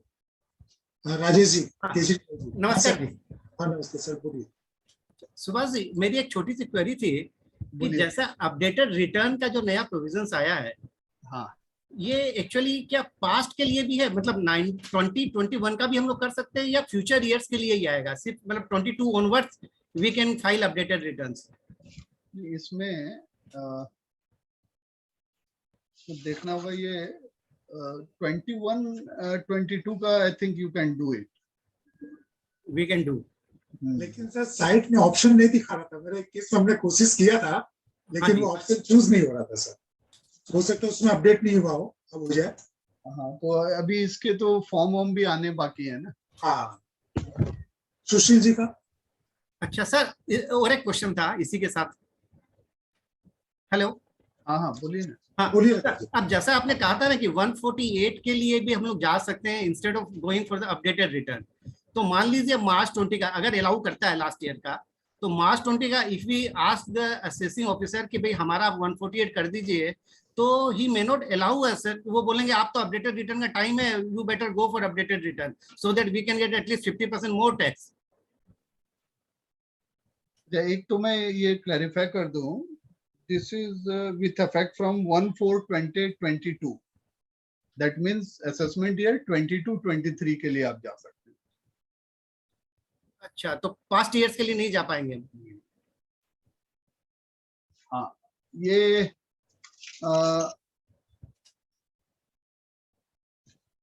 देखिए, आपने एक चिट्ठी लिखा आईटीओ को कि ये हमारा 2 करोड़ रुपया जो है गलती से मैंने रिटर्न में इंक्लूड नहीं किया, सो काइंडली इशू 148। जी ठीक है जी। अब असेसिंग ऑफिसर एक बहुत ही कैच 22 सिचुएशन में आ गया। वो यदि आपको बोलता है कि you avail 8A 139(8A) correct, और आप बोलेंगे, आप चुप मार के बैठ गए, हाँ। तो ऑफिसर की नौकरी खतरे में नहीं आ गई? Correct sir. मतलब कई अमेंडमेंट ऐसे आते हैं ना कि जो बनाने वाला है वो भी नहीं कंसिक्वेंस सोच पाता है, हम लोग पहले सोच लेते हैं। अब आपको क्या नुकसान है? जिस दिन वो 148 इश्यू करेगा, पेनल्टी में आपके पास प्ली है कि हमने ये चिट्ठी देखी है, हमने लगाया बिफोर 148, और वो नहीं करता है तो आपका तो बल्ले बल्ले है, मजे मजे करिए। सर उसमें लेकिन जो आपने जो पेनल्टी वाली जो बात बोली ना, तो हो सकता है कि वो उस समय पेनल्टी लगा देगा। वो बोलेगा मैंने तो आपको दिया था कि आप 139(8A) में लगाइए, आपने नहीं फाइल किया। 139(8A) में भी तो वो यही बोलेगा ना कि कहाँ इम्यूनिटी दिया हुआ है। हाँ उसमें भी तो आपको लड़ना पड़ेगा। हाँ जी, लड़ना तो उसमें भी है। हाँ, तो बिना एडिशनल टैक्स दिए लड़ने में ज्यादा मजा आएगा। Correct sir, correct. Thank you sir. Sushil ji unmute करिए अपने आप को। सुशील जी अनम्यूट करिए। हाँ सुभाष जी। अरे सुशील जी, वो है, आ रही क्यों आवाज? तकलीफ कहते हैं तो फोन से ही पूछ लेता, संबंधी जी होते हैं। तो पूरा पूछ रहा हूँ, आनंद ही अलग है ना। हेलो, मैं किसी फोन आवाज से आ रही थोड़ा है? सा फीस मांग लेता हूँ। हेलो, आवाज आ रही है? हाँ, आ रही है। हैं? बोल। हाँ, मैं बोल रहा था कि ये जो अभी फेसलेस असेसमेंट जो है, मोस्टली जो है 2-3 बातें हैं इसमें। एक तो 144/147/144B, ठीक है। तो ये 144 में सोकोज जो हो रही है, सोकोज के साथ ही 144 की ये लोग और माने लगा के भेज देते हैं। 24 मार्च को भेज दिया, 25 मार्च की रिप्लाई की टाइम है, 26 मार्च को सेम ड्राफ्ट ऑर्डर जो है अपने पास में आ गया, जो कि ऑलरेडी 24 को सोकोज में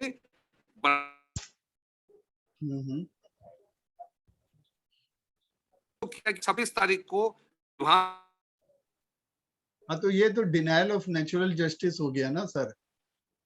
हमको तो इसमें दो ऑप्शन है। कोई भी नोटिस नहीं है।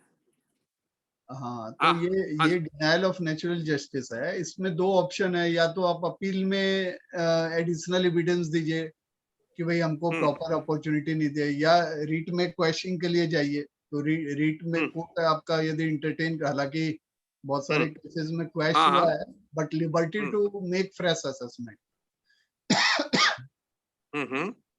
तो अच्छा, रीट में भी ट्राई कर सकते। नहीं तो इस पर डिपार्टमेंट का जो है फेसलेस की स्कीम है, जिस पर हम लोग आज बैठे हैं चर्चा करने के लिए, मेरे को ये बताइए ना कि इस स्कीम में फिर सिस्टम कहाँ है, फॉलो हो रहा है? टेक्निकल सेक्शन है, रिव्यू सेक्शन तो है, ये रिव्यू ऑफ द ड्राफ्ट ये ऑर्डर है। सर, आप थोड़ा सा तो वो अपना कहाँ हो रहा है? प्रश्न को आपने प्रीपोन कर लिया सर। थोड़ा सा डेफर करिए, पारस जी का सुनिए, और पारस जी आपको बहुत अच्छा जवाब देंगे। ये मेरे ये हाँ। मेरे जुरिस्डिक्शन के बाहर है सर। ये हाँ, महेंद्र जी पेनल्टी लगा देंगे, बोले आपके जुरिस्डिक्शन के बाहर की चीज सर, ये आप क्वेश्चन अच्छा। सेकंड सेशन का हो गया, उसमें करेंगे अपने। हाँ, Any participant you have any other question? Mahadev जी शायद कुछ पूछ रहे हैं। महादेव जी, आदि जी अनम्यूट करिए।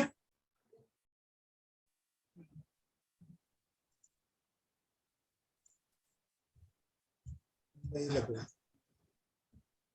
लगता और कोई क्वेश्चन है नहीं सर। ठीक है, let us call it a day. ठीक है my sir, side. Thank you sir, thank you for your wonderful deliberation, और इतना सर सटीक ढंग से, इतने आसानी से सर सब आपने जो समझाया, थैंक यू वेरी मच। आपका शरीर भी खराब था, उसके बाद भी सर आपने समय दिया हम लोग को, thank you very much sir, thank you. Thank you so much. Now we have a second session, drafting of submission in phaseless assessment and appeals. The second session will be covered by our own Advocate Paras, kochar sir. Now I request Sumit Binani to read the profile of Sri Paras ji. Paras ji sir. Paras ji. Paras ji हैं क्या तो सुमित? या online तो है, may be एक बार phone करना पड़ेगा। मैं एक मिनट करता हूँ। सुमित है ना, बगल वाला ये जोड़ के बाद।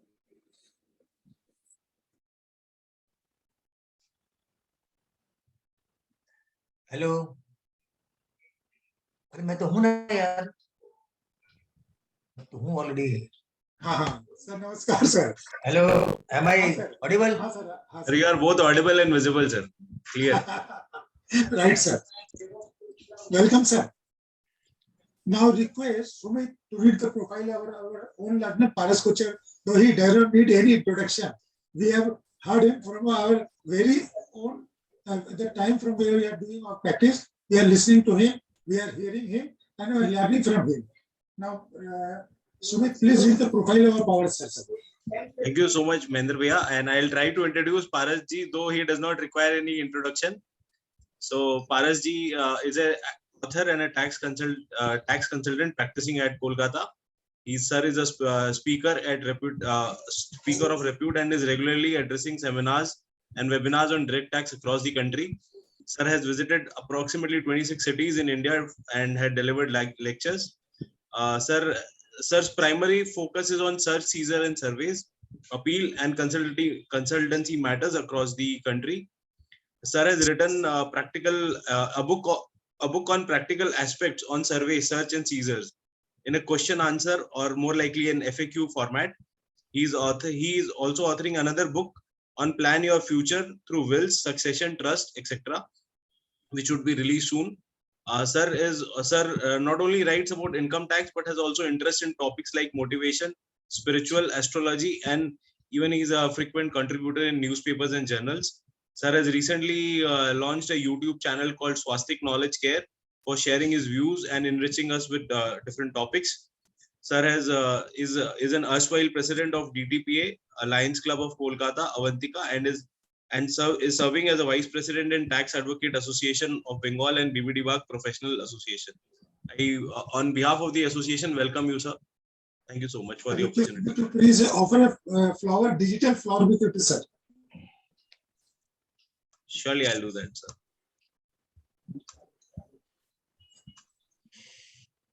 So, sir, a small. Sir, please accept, sir. As our Thank you. Now I request Paras sir to please start his deliberation on the faceless assessment, drafting and submission on the assessment and appeals. Over to you, sir. Thank you, Mahendra ji. Yes, sir. Good afternoon, friends.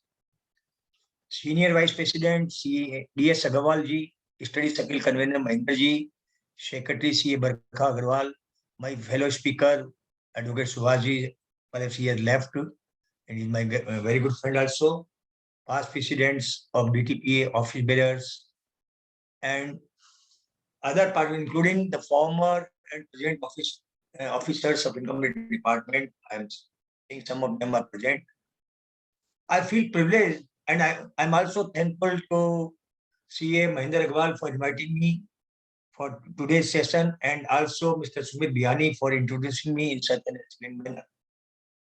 I feel privileged in getting this opportunity to share my views in this webinar on drafting of submissions in faceless assessments and appeals organized by DTPA, which is my own association of which I am past president. Friends, this is a very peculiar topic, peculiar subject. You will not find in any book or any journal as regards the drafting of submissions and in faceless regime is concerned. The CBDT duly notified e-assessment scheme 2019 is sought to impart greater efficiency, transparency, and accountability by eliminating the interface between the SSC and the tax authority, and by introducing a team-based assessment system built around technology-driven processes and functional specialization. Similarly, faceless appeal scheme 2021 has also been notified subsequently, which has been made effective from 28 December, I think, 2021. In faceless proceedings being commenced by Income Tax Department, assessment proceedings and appeals proceedings are most important for the taxpayers and the taxmen. Drafting plays a very, very important role in these two processing, as the SSC has to draft submission in response to various notices being issued by the faceless assessments appeal authorities, and the taxpayers are required to submit a detailed submission before the assessments or appeals hearings. Now in the faceless, friends, जैसा कि आप जानते हैं, we don't meet the officers. So the entire base is on the submissions, that how we can draft our submission. हम लोग अपना submission कैसे draft करें, उसके ऊपर सारे केस सब डिपेंड करते हैं, चाहे assessment का हो, चाहे appeal का हो. The written submissions made before the assessment or appeal unit shall be the only plea before the authorities, and what is written will be documented and shall be conclusive. Hence, it becomes pertinent to write the way one thinks and wants to convey those thoughts to the authorities in the same manner.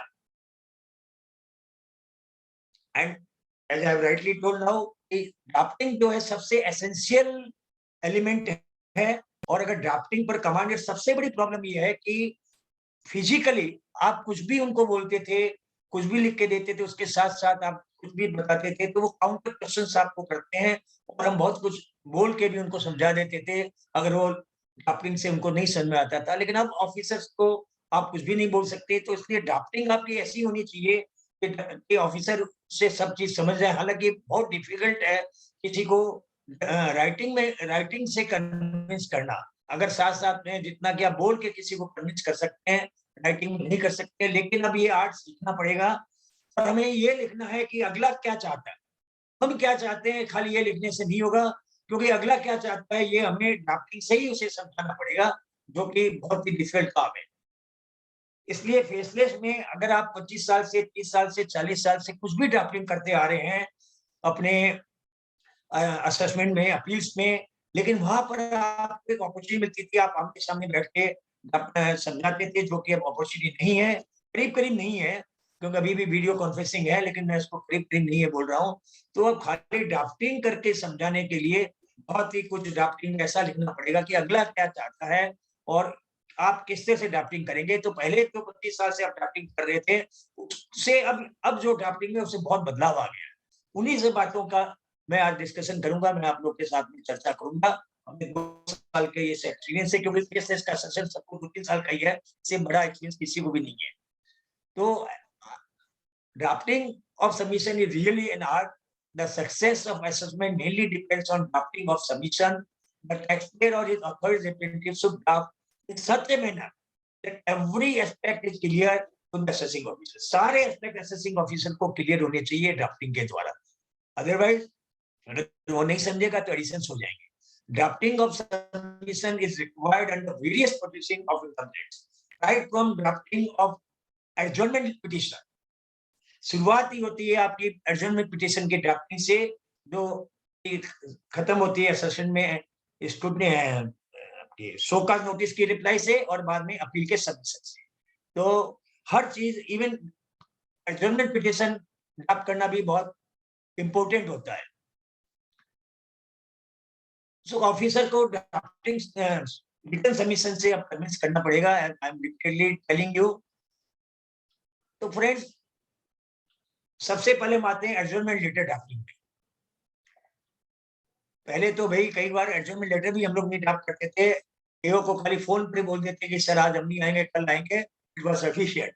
लेकिन अब ये संभव नहीं है। So the AO जो normal questions, normal adjournment की जो reply है जो पहले देते थे उसमें कुछ अभी भी देते हैं, कुछ नहीं है। जैसे द एआर इज सिक और out of station, earlier the AO could no sometime that the AO is neither sick, AR is neither sick nor out of station. कई बार आयकर भवन में एक एओ को मान लीजिए हमने लिख दिया कि भाई आई एम सिक, और देखते हैं कि हमको आयकर भवन जाना पड़ा और एओ ने देख लिया कि कोचर जी तो यहाँ पर आए हुए हैं। So that fear is now not there, and we can take adjournment on technical ground for our server, computer, etc. Accountant or assessee is sick or out of station, a common point as usual. Portal is not working, so unable to furnish submissions. Yes, friends, this is a very, very common point nowadays. However, we should submit the screenshot of the portal for non-functioning. तो evidence के रूप में screenshot जरूर लीजिए अगर portal आपका function नहीं कर रहा है, पोर्टल का फंक्शन नहीं कर रहा है उस समय। And we have not got reasonable opportunity for hearing. It is not possible to furnish a detailed submission in such short time. जब तक फिजिकल थे तो बहुत रेयरली रीजनेबल अपॉर्चुनिटी की बात आती थी कि नॉर्मली नोटिस बहुत टाइमली आ जाती थी, कभी कभी वहां भी होता था, लेकिन अब तो 50-60-70% नोटिस में रीजनल अपॉर्चुनिटी नहीं मिल रही है। सो ये बहुत कॉमन पॉइंट है एडजर्नमेंट के लिए।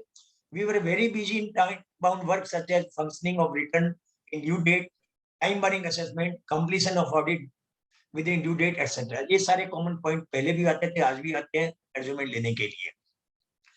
So now friends, in faceless assessment proceedings, art of drafting is required in reply to notice under section 148A, 142 subsection 1 so called notice. We should be very careful in drafting reply of these notices and should keep certain points in our mind while drafting letters and submissions in reply to these notices. मैं one by one कुछ points और कुछ points आप लोग के सामने रखूंगा। जैसे कि द फर्स्ट है कि we should read every notice very minutely and carefully.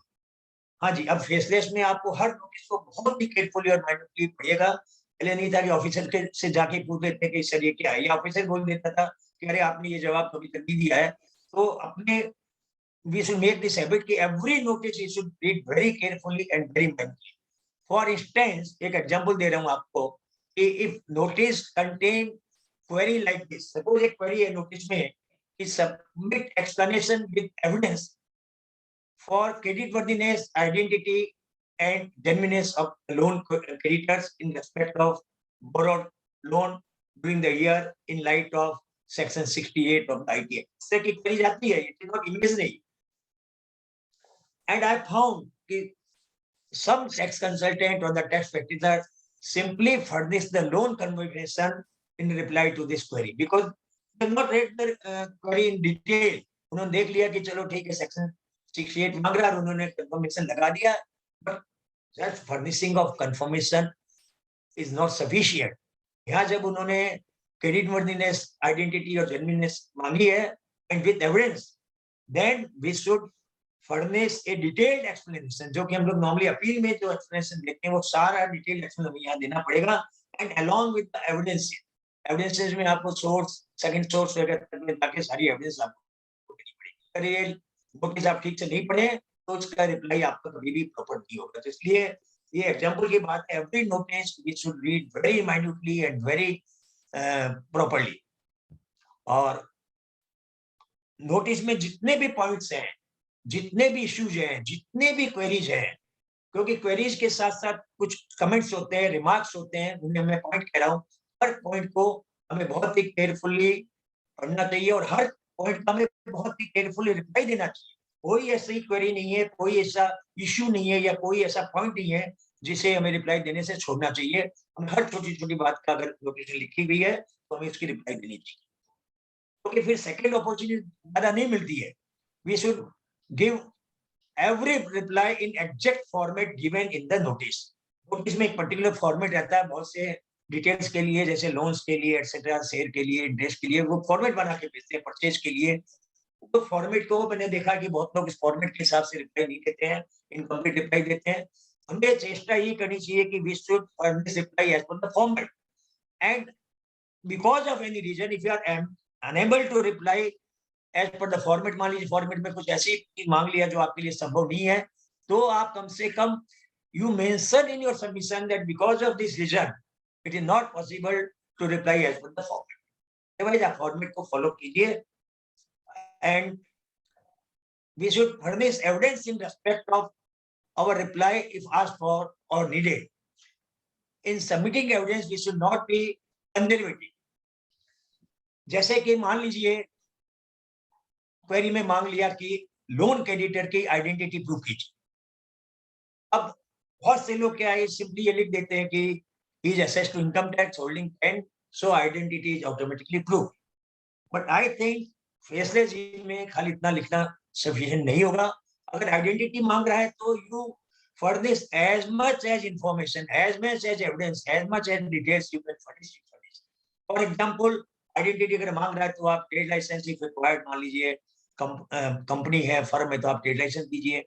Aadhaar card दीजिए, इंडिविजुअल है तो, कंपनी है तो इनकॉर्पोरेशन सर्टिफिकेट दीजिए, ऑब्वियसली पैन नंबर तो ही, बैंक स्टेटमेंट दीजिए एज एन आइडेंटिटी,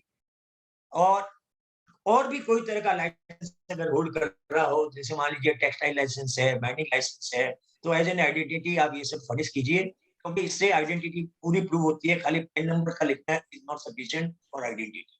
और ये कहने का मेरा मतलब है this is example for identity, लेकिन और कोई भी चीज वो मांग रहे हैं और जहां आपको एविडेंस देना है तो आप सारी जितनी एविडेंस आप दे सकते हैं आप देने की चेष्टा कीजिए। मेरा यहाँ ये कहने का मतलब है।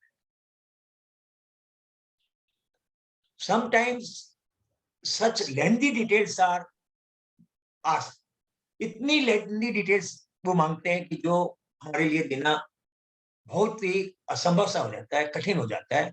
और आप देखिए फेसलेस में जितनी नोटिसेज आई है, बहुत सी नोटिसेज में ऐसी डिटेल मांग ली है कि जो देना डिफिकल्टी नहीं, असंभव सा। कुछ एग्जाम्पल मैं आपके सामने लाइव पेश करता हूँ कि जो मैंने या मेरे फ्रेंड्स ने या मेरे कोलिग्स ने फेस किए हैं फेसलेस की असेसमेंट की नोटिस से, और उनका जवाब देना बहुत मुश्किल हो गया। और फिर कैसे जवाब दिया गया, वो रिप्लाईज, वो ड्राफ्टिंग की मैं आप लोग को बताऊंगा। जैसे इन one of the SSC was asked to furnish details with evidence of all expenses, not particular some expenses, and the turnover of the SSC was around 300 to 400 crores. अब बताइए 300-400 का करोड़ जिस कंपनी का या जिस एसएससी का है, उसके कितने ह्यूज एक्सपेंसेस होते हैं।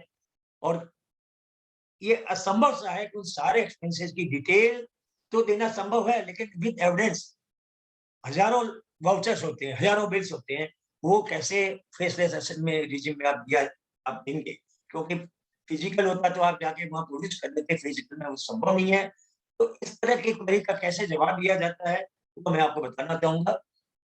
In a notice under section 121 issued in courts of assessment proceeding, since the SSC was asked to submit the details of all the expenses debited into the PL account, and where the turnover was around 400 crore, as I have told that it was more or less impossible for the AR of the SSC to furnish all such evidences and in detail.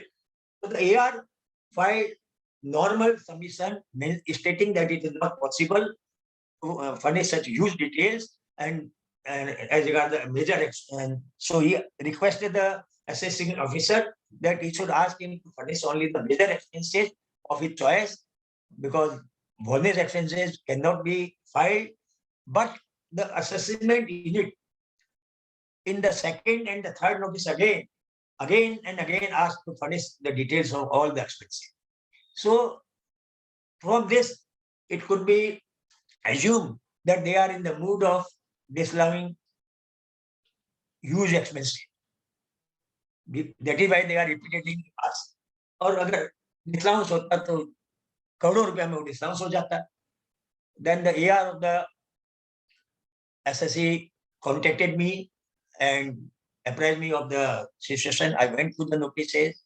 I also found that yes, addition can be made. For want of evidence, the AO can write that the bills and voucher were asked for, but the SSC failed to submit, so the addition is being made.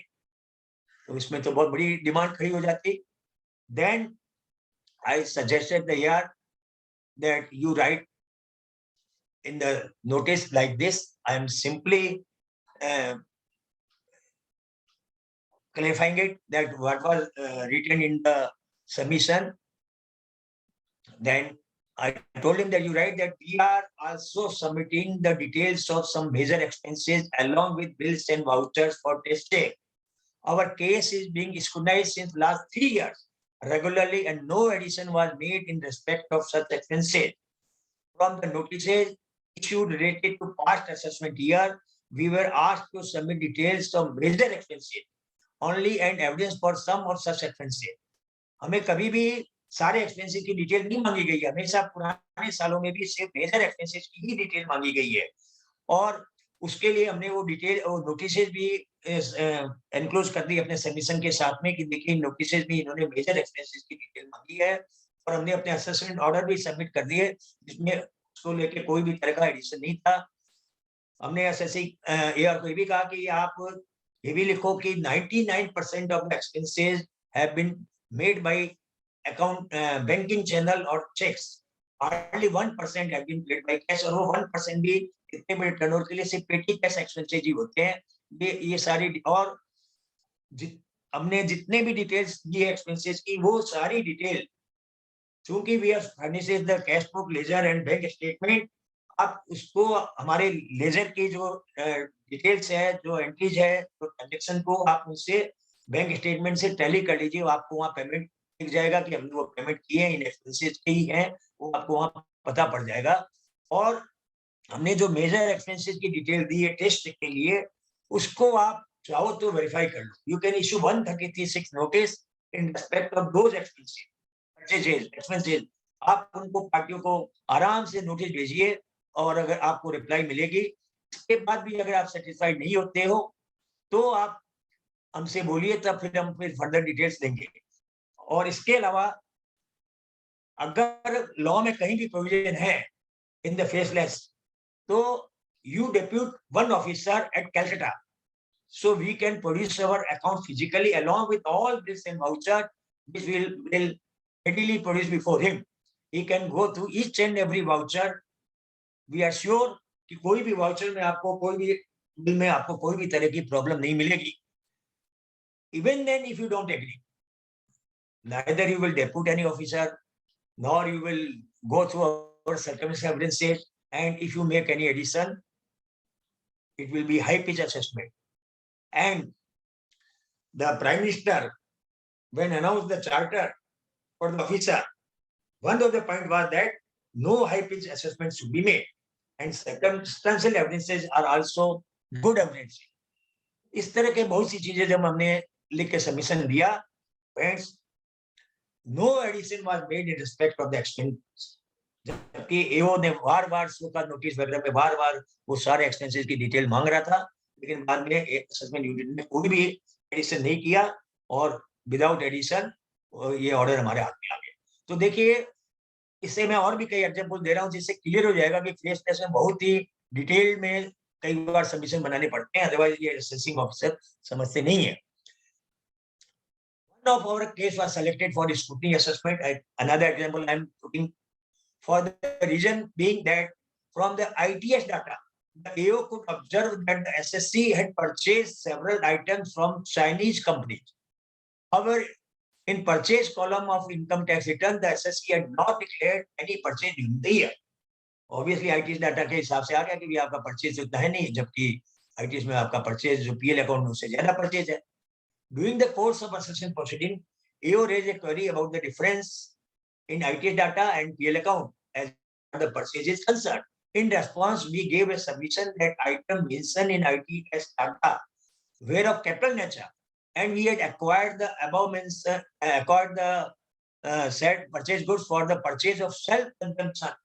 Therefore, the same were directly added to capital work in progress on the fixed assets and not shown under the head purchase. Obviously, अगर capital assets है जो हमने purchase की है, भले ही वो ITS data में purchase की हमने import किया था, ITS डाटा में आ गया, लेकिन वो हम अगर बैलेंस शीट में वर्क इन प्रोग्रेस में दिखाएं तो वो तो कहीं भी पीएल अकाउंट में परचेज का पार्ट नहीं होगा, तो मिसमैच होना स्वाभाविक है।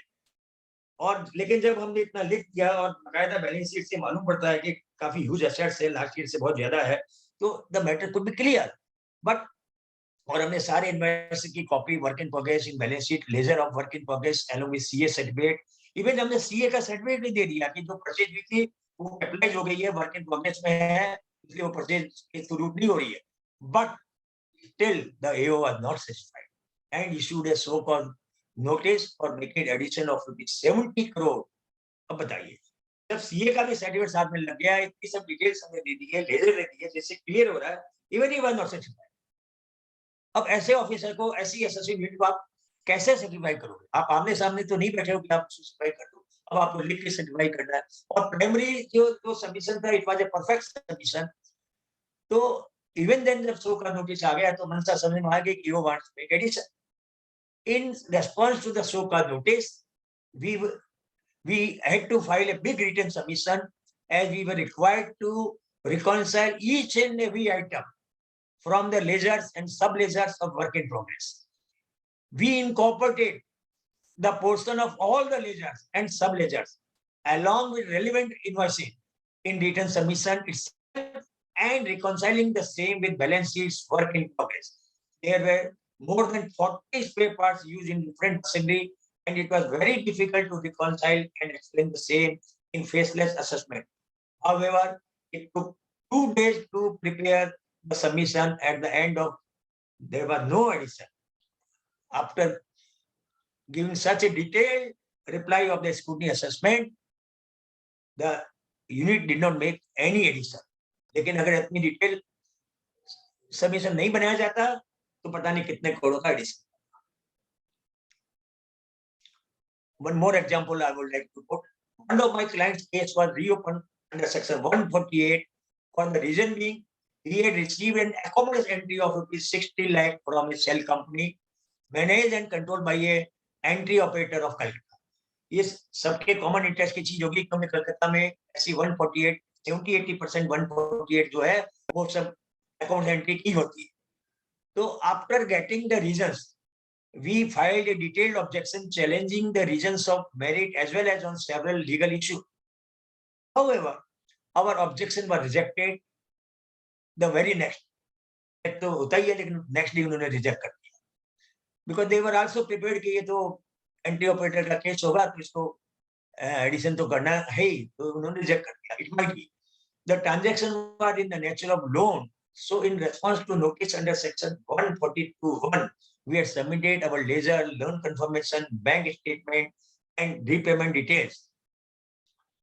But the assessing officer was not satisfied, and so issued a so-called notice asking us that why this amount should not be added under section 68 as it is accommodated entry.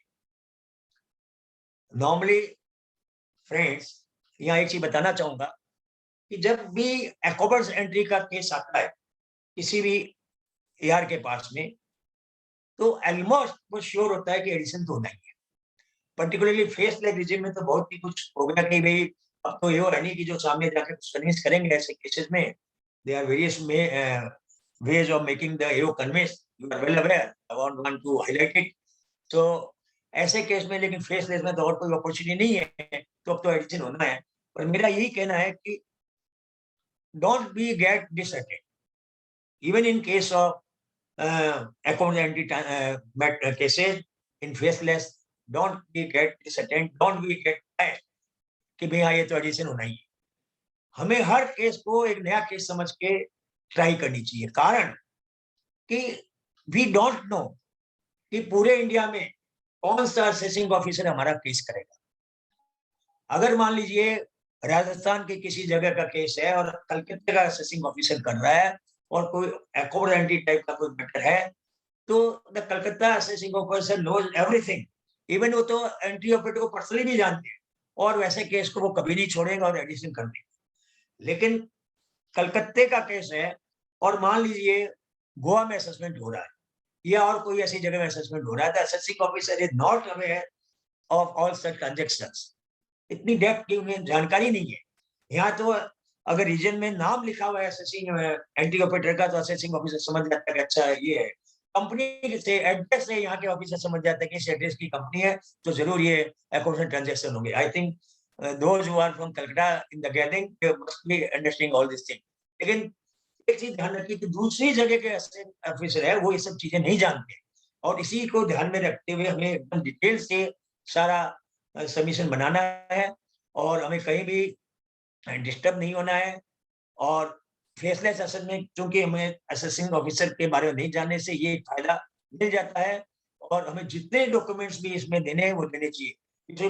Furnish all the documents which we can furnish in support of our case that the transactions are not in accommodation nature.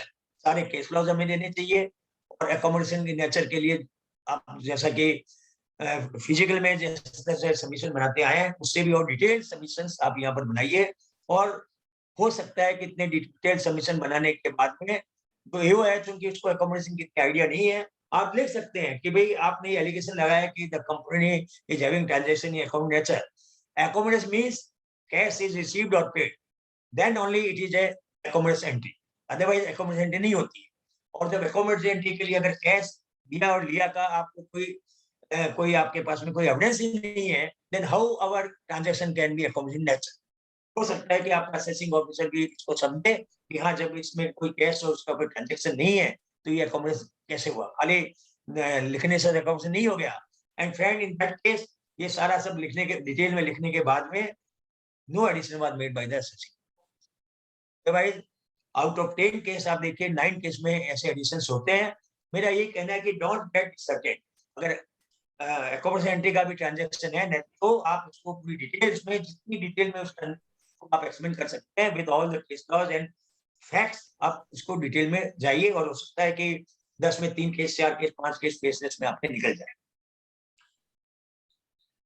और हो सकता है नहीं, मेरे भी काफी case निकले, इसीलिए मैं कह रहा हूँ कि निकलने की संभावना बहुत है। एक आपको एग्जाम्पल दे रहा हूँ, बैंक में कैश डिपॉजिट जो होती है उसको बहुत सी हो रही है, नोटबंदी के बाद में भी ये सब ट्रांजैक्शन रेगुलर बहुत हो रहे हैं। तो one of my client was a bidi manufacturer, his turnover was rupees 20 crore, out of which credit sales made to distributor was rupees 5 crore and cash sales made to small BD shopkeepers or the panwala shopkeepers was 15 crore. बीड़ी बनाता था छोटे छोटे पान वालों को और बीड़ी बेचने वालों को बेचता था, और 15 करोड़ की कैश सेल जो होती थी वो कैश वो ऑब्वियसली बैंक में रुपया जमा करता था, डेली उसकी कैश डिपॉजिट होती थी, और उसका केस पड़ गया स्कूटनी में, फेसलेस में 142(1) की नोटिस आई, और उसमें असेसिंग यूनिट ने कहा कि जो कैश डिपॉजिट है 15 करोड़ की, इसको आप एक्सप्लेन कीजिए विद एविडेंस। हमने ये कहा कि भाई इसमें एविडेंस देना संभव नहीं है, क्योंकि हजारों कैश मेमो हो जाएंगे, तो हम इसकी एविडेंस आपको कैश मेमो कैसे एनक्लोज करेंगे, हजारों कैश मेमो हो जाएंगे। हाँ, हमने ये कहा कि भाई हमारी 5 करोड़ की जो ये क्रेडिट सेल्स है, ये 100% हमारे चेक से पेमेंट है, और जो परचेज है उसके उसी को हमने सेल किया है। तो जो नॉर्मल हमने सबमिशन दिया जाता है वैसा नॉर्मल सबमिशन जब दिया, लेकिन असेसिंग ऑफिसर ने उसके बाद में 2 बार फिर वही एविडेंस मांगा कि आप एविडेंस दीजिए, और बाद में उसने सोक्रोज भी दे दिया, और समझ में आ गया कि वो तो 15 करोड़ का वही एडिशन कर देगा और ये क्लाइंट तो घबरा जाएगा, बड़ी तकलीफ में पड़ जाएगा। तब अल्टीमेटली हमें एक बहुत डिटेल्ड सबमिशन बनाना। उस सबमिशन में हमने लिखा कि sir, every purchase has a corresponding sales and we have submitted the details with evidence of purchase which you can verify from the bank statements and the books of accounts already submitted with you in the previous hearings.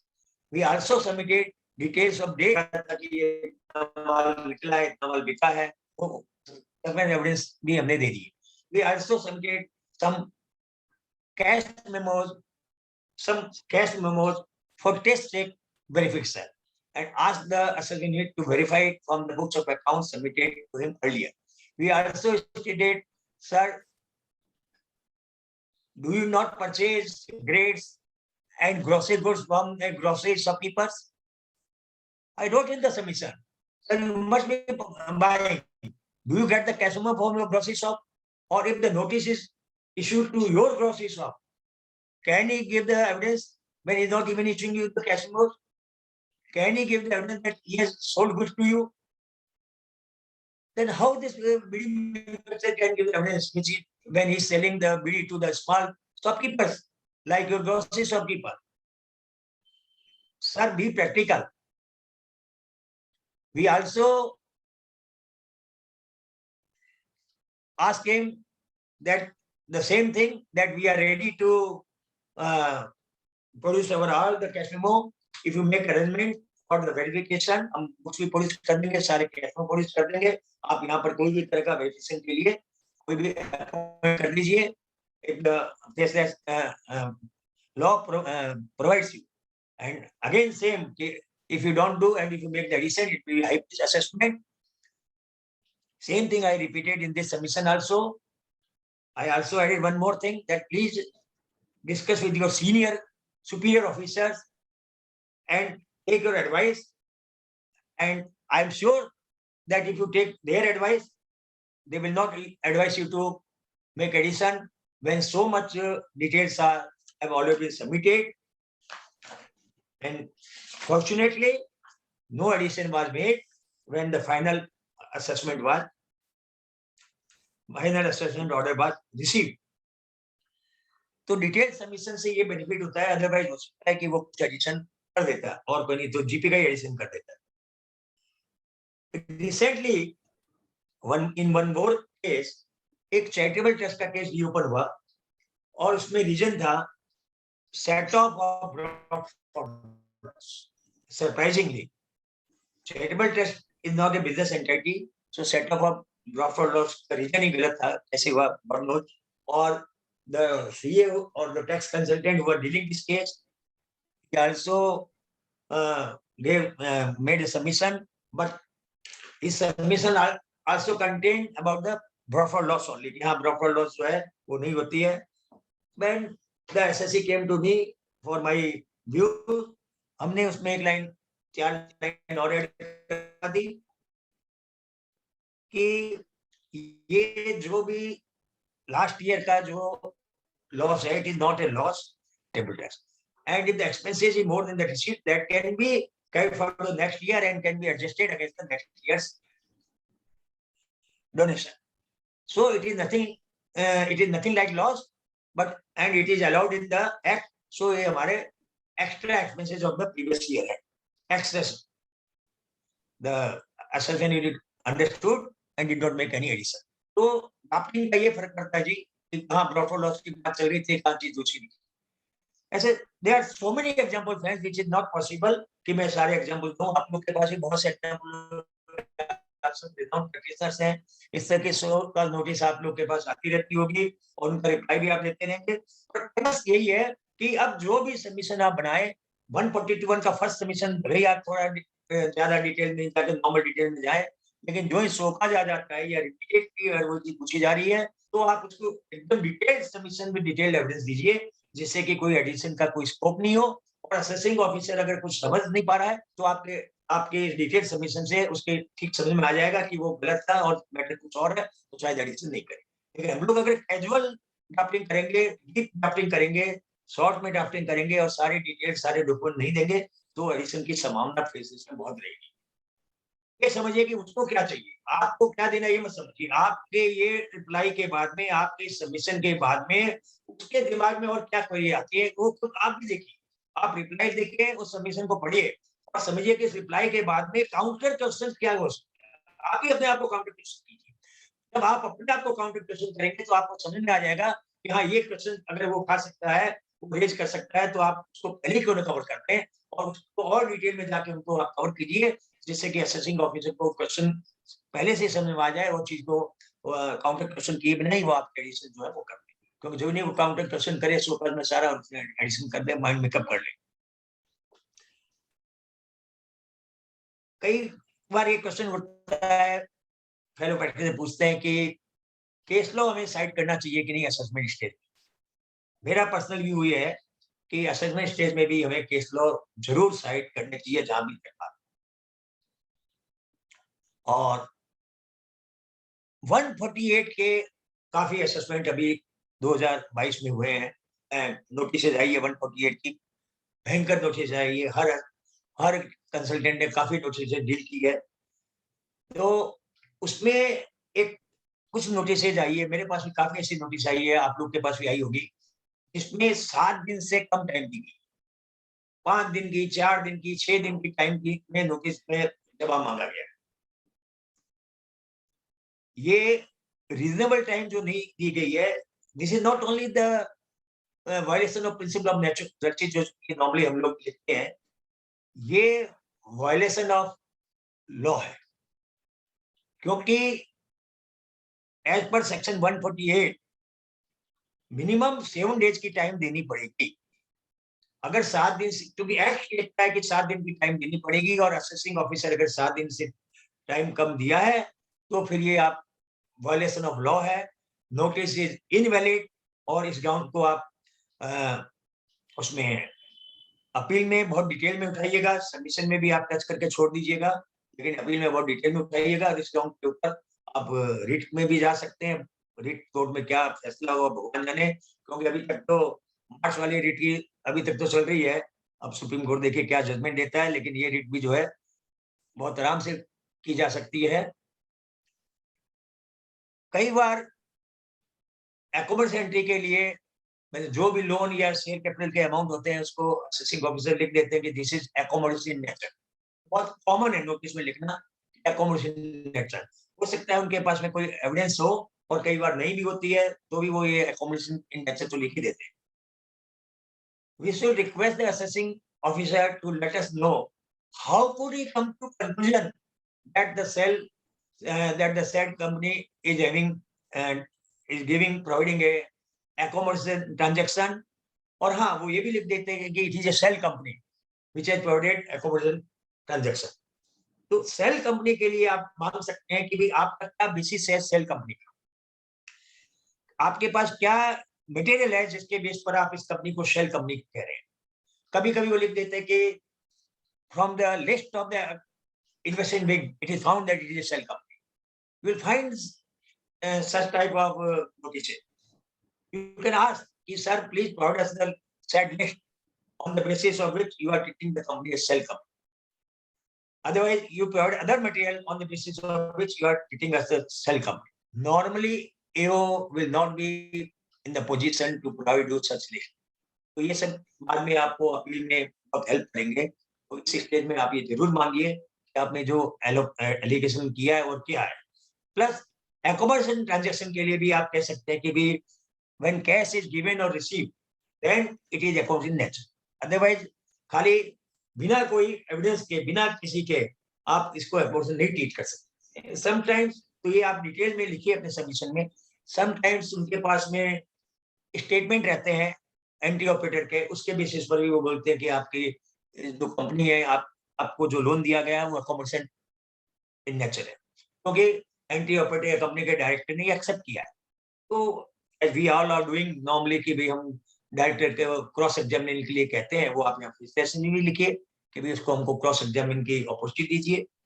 तो ये सारी चीजें faceless में, जैसे कि आप physical में आप लिखते थे वैसे ही आप फेसलेस भी ये सब चीजें मांगते चलिए एकोमोडेशन में। और सेल कंपनी के मैक्सिमम ट्रांजैक्शन रहते हैं, मैक्सिमम नोटिस रहती है, उनको बड़ा डिटेल में आप लिखते रहिए। घबराने की कोई भी बात नहीं है, जितना आप डिटेल में आप लिखेंगे उतना सही है। और अगर you fails to give any evidence in respect of accommodation transaction or sale company, you can write in the CIT before the CIT appeal sir, the addition has been made mainly on presumption and assumption. And फिर आपको एक नया issue मिल जाता है present और एजेंशन को deal करने के लिए सुप्रीम कोर्ट का भी जजमेंट है no addition can be made on the presumption and assumption. Sometimes friends, the assessing unit or assessing officer passes some remark in the assessment order. वो एडिशन तो कर रहे हैं पर साथ साथ में अपना रिमार्क भी दे देते. इन रिमार्क को भी आप माइन्यूटली लीजिए. अगर कोई ऐसा रिमार्क है जिसमें आप डिटेल में कुछ देख सकते हैं तो रिमार्क को आप जरूर लिखिए. जैसे कि कभी ये लिख देते हैं कि a very well known entry operator has provided the account entry. Well known entry operator. He can be an entry operator, but how is a well known entry operator? He's not the Prime Minister of India. He's not the President of India. He's not the Mukesh Ambani that is very well known. You can ask the assessing officer that why this term well known has been used. इस तरह ये तो एक example के तौर पर मैं कह रहा हूँ. आपको इस तरह के कुछ भी रिमार्क्स मिलते हो, कई बार वो सजेशन दे देते हैं कि बिजनेस के लिए कि नहीं ये कमीशन 3% ठीक नहीं था जी, ये तो 2% कमीशन में भी काम हो सकता था. Like this commission is unreasonable और reasonable, that is a separate thing, but they can not dictate about the terms of business. There are so many case laws जो कहते हैं कि the assessing officer cannot dictate the terms of your business. तो अगर इस तरह का कोई भी रिमार्क हो तो आप assessing officer को ड्रैग करने में चूकिए मत. डिटेल में लिखिए कि भाई आपको क्या पावर है, आपके पास क्या पावर है कि आप हमको बिजनेस करते हैं. You can not. तो इस तरह का जहां भी ऐसा कोई रिमार्क हो तो आप आराम से डिटेल में उस रिमार्क को आप चैलेंज कीजिए. और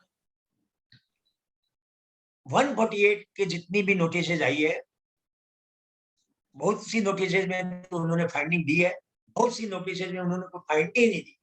4 लाइन में लिख दिया कि बस एस्केपमेंट ऑफ इनकम है. हाँ भी फाइंडिंग नहीं है, we can ask for the finding, we can ask for such finding and we must ask for the finding. But यहाँ एक आपको क्लू बता रहा हूँ फ्रेंड्स कि कहीं भी नोटिस के रिप्लाई में फाइंडिंग अगर नहीं दी गई है तो आप डिटेल में मत मांगिए. कहीं भी आप चुपचाप एक लाइन लिख दीजिए कि हाँ कि जो फाइंडिंग है वो सफिशिएंट नहीं है जिससे कि हम सफिशिएंट बना सके. बहुत शॉर्ट में लिखिए. यू कैन आस्क कि मैं इतनी देर से तो सारी चीज डिटेल में लिखने के लिए चिल्ला रहा हूँ, अब ये चीज इतनी शॉर्ट में लिखने की बात क्यों कर रहा हूँ. क्योंकि अगर फाइंडिंग नहीं है तो वो क्या करेंगे कि उस 148 की नोटिस को विड्रॉ कर लेंगे.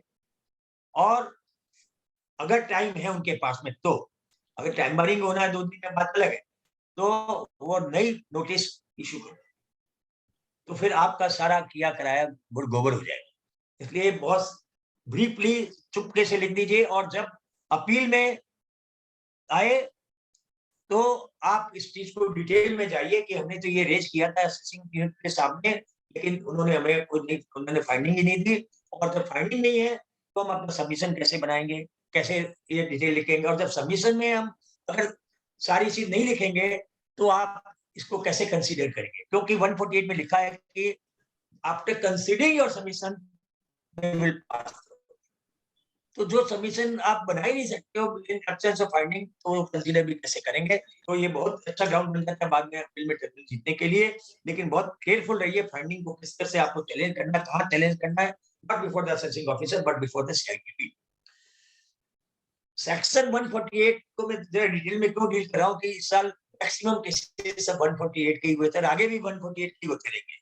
तो इसके ड्राफ्टिंग में बहुत कुछ ही ध्यान रखना पड़ता है 148 के. एक इंपॉर्टेंट पॉइंट मैं बता रहा हूँ इसमें कि if you go through section 148A you will find the word required.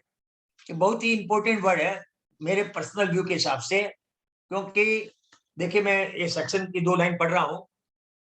The assessing of section 148A, the assessing officer shall before issuing any notice under section 148. क्योंकि 148A के बाद में 148 की नोटिस आती है, यू ऑल आर अवेयर. तो यहाँ लिखता है कि 148 की नोटिस इशू करने के पहले the assessing officer notice issue करेगा, conduct any inquiry shall conduct any inquiry if required with the prior approval.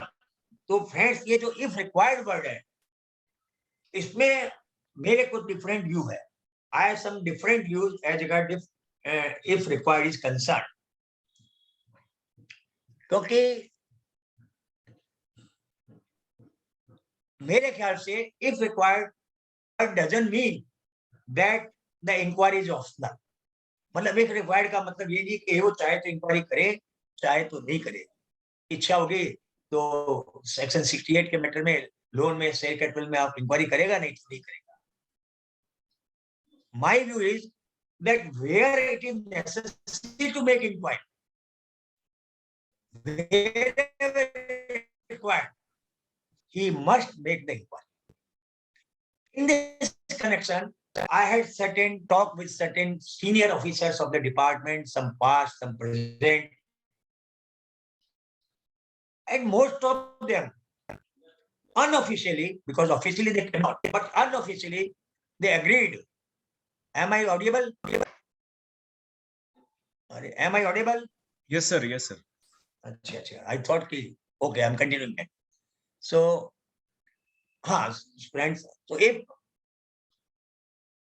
so some of the officers unofficially were of the similar view. They agree with my view that yes, wherever inquiry is required, our officers should make inquiry. But this year, in 60-70% of the cases, they could not make any inquiry because they themselves have had very little time. So appeal में एक बहुत बड़ा ground बन सकता है अगर CIT appellate authority या tribunal भी मेरे इस व्यू से सहमत हो कि बिना इंक्वायरी किए अगर उन्होंने केस कर दिया है 148 में रीओपनिंग कर दी है तो वो वैलिड नहीं है. क्योंकि 148 के पहले 148 के कल आने का एक ये भी मकसद था कि अननेसेसरी रीओपनिंग हो जाती थी.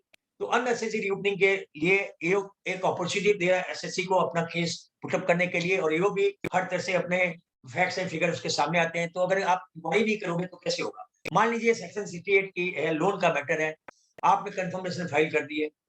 अब वो शेल कंपनी है कि क्या कंपनी है या क्रेडिट वर्दीनेस है कि नहीं है, अगर एओ क्रेडिटर को नोटिस देता है अंडर सेक्शन 133(6) और क्रेडिटर सारी रिप्लाई दे देता है, तो फिर AO must be certified that this case should not be reopened under section 148. But in absence of any such notice, any such inquiry being made by the AO, AO तो उसको add कर देगा, उसको reopen कर देगा 148 में. तो फिर 148 का पर्पस ही कहाँ हुआ? What is the purpose of 148? Only कि वो आपको फैक्स देगी और आपने fax reply they the. Is it only purpose? I think आज मान लीजिए मिसमैच हो रहा है 26 AS में TDS का. TDS 50,000 का TDS दिखा रहा है, 26 AS में आपकी बुक्स में मान लीजिए 80,000 का TDS है. ऑब्वियसली एओ को कोई इंक्वायरी की दरकार नहीं है, मिसमैच है, अपने आप में इंक्वायरी है और वो एक मैंने 148 में ओपन कर सकता है. लेकिन जहाँ लोन वगैरह के ट्रांजैक्शन है, कमीशन के ट्रांजैक्शन है, खर्चे के हैं, obviously unless inquiry is made, you cannot come to the conclusion whether it is a fit case for reopening or not. तो मेरे ख्याल से ये if required वर्ड जो है बहुत इंपॉर्टेंट है, और इसके हिसाब से अगर इसको अपील में बहुत अच्छी तरह से चैलेंज किया जाए तो हो सकता है कि CIT अपील माने, अदरवाइज ट्रिब्यूनल में एक बहुत अच्छा केस बन सकता है. बाकी टाइम विल टेल कि वेदर आई एम राइट और रॉन्ग, पर मेरा तो फर्म व्यू है कि इफ रिक्वायर्ड वर्ड की बहुत बड़ी इंपॉर्टेंस है और अपील जो है वो करनी चाहिए इफ रिक्वायर्ड वर्ड के हिसाब से. अगर जो लिख ही देते कि एओ मे और may not, AO may make inquiry, उनको बताई क्या थी ये इफ रिक्वायर्ड वर्ड यूज करने की.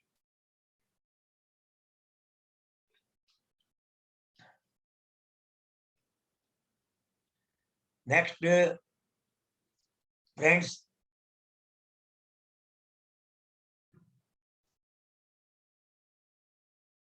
असेसमेंट में मेरे ख्याल से मैंने जितने पॉइंट्स थे क्लियर कर दिए हैं, लेकिन अपील में भी कुछ चीजें हैं जहां ड्राफ्टिंग का ध्यान रखना चाहिए.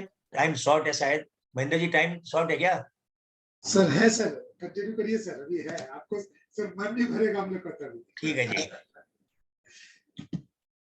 As regard appeal submission is concern, जब हम अपील सबमिशन की ड्राफ्टिंग के लिए बैठते हैं तो सबसे पहला काम है, जैसा कि असेसमेंट टाइम में नोटिस को हमें केयरफुली पढ़ना चाहिए, वैसे असेसमेंट ऑर्डर को हमें बहुत केयरफुली पढ़ना चाहिए, और एक बार नहीं, अगर बड़ा ऑर्डर हो तो 2-3 बार पढ़ना चाहिए, क्योंकि ऑर्डर में कहाँ क्या लिखा रहेगा, कौन सा वर्ड कैसा यूज रहेगा, वो जब तक हम 2 बार नहीं पढ़ेंगे तो समझ में नहीं आएगी। तो बहुत माइन्यूटली हमें पढ़ना चाहिए। एंड ड्राफ्ट शुरू करने के पहले असेसमेंट ऑर्डर से हमें सब पॉइंट्स नोट करने चाहिए।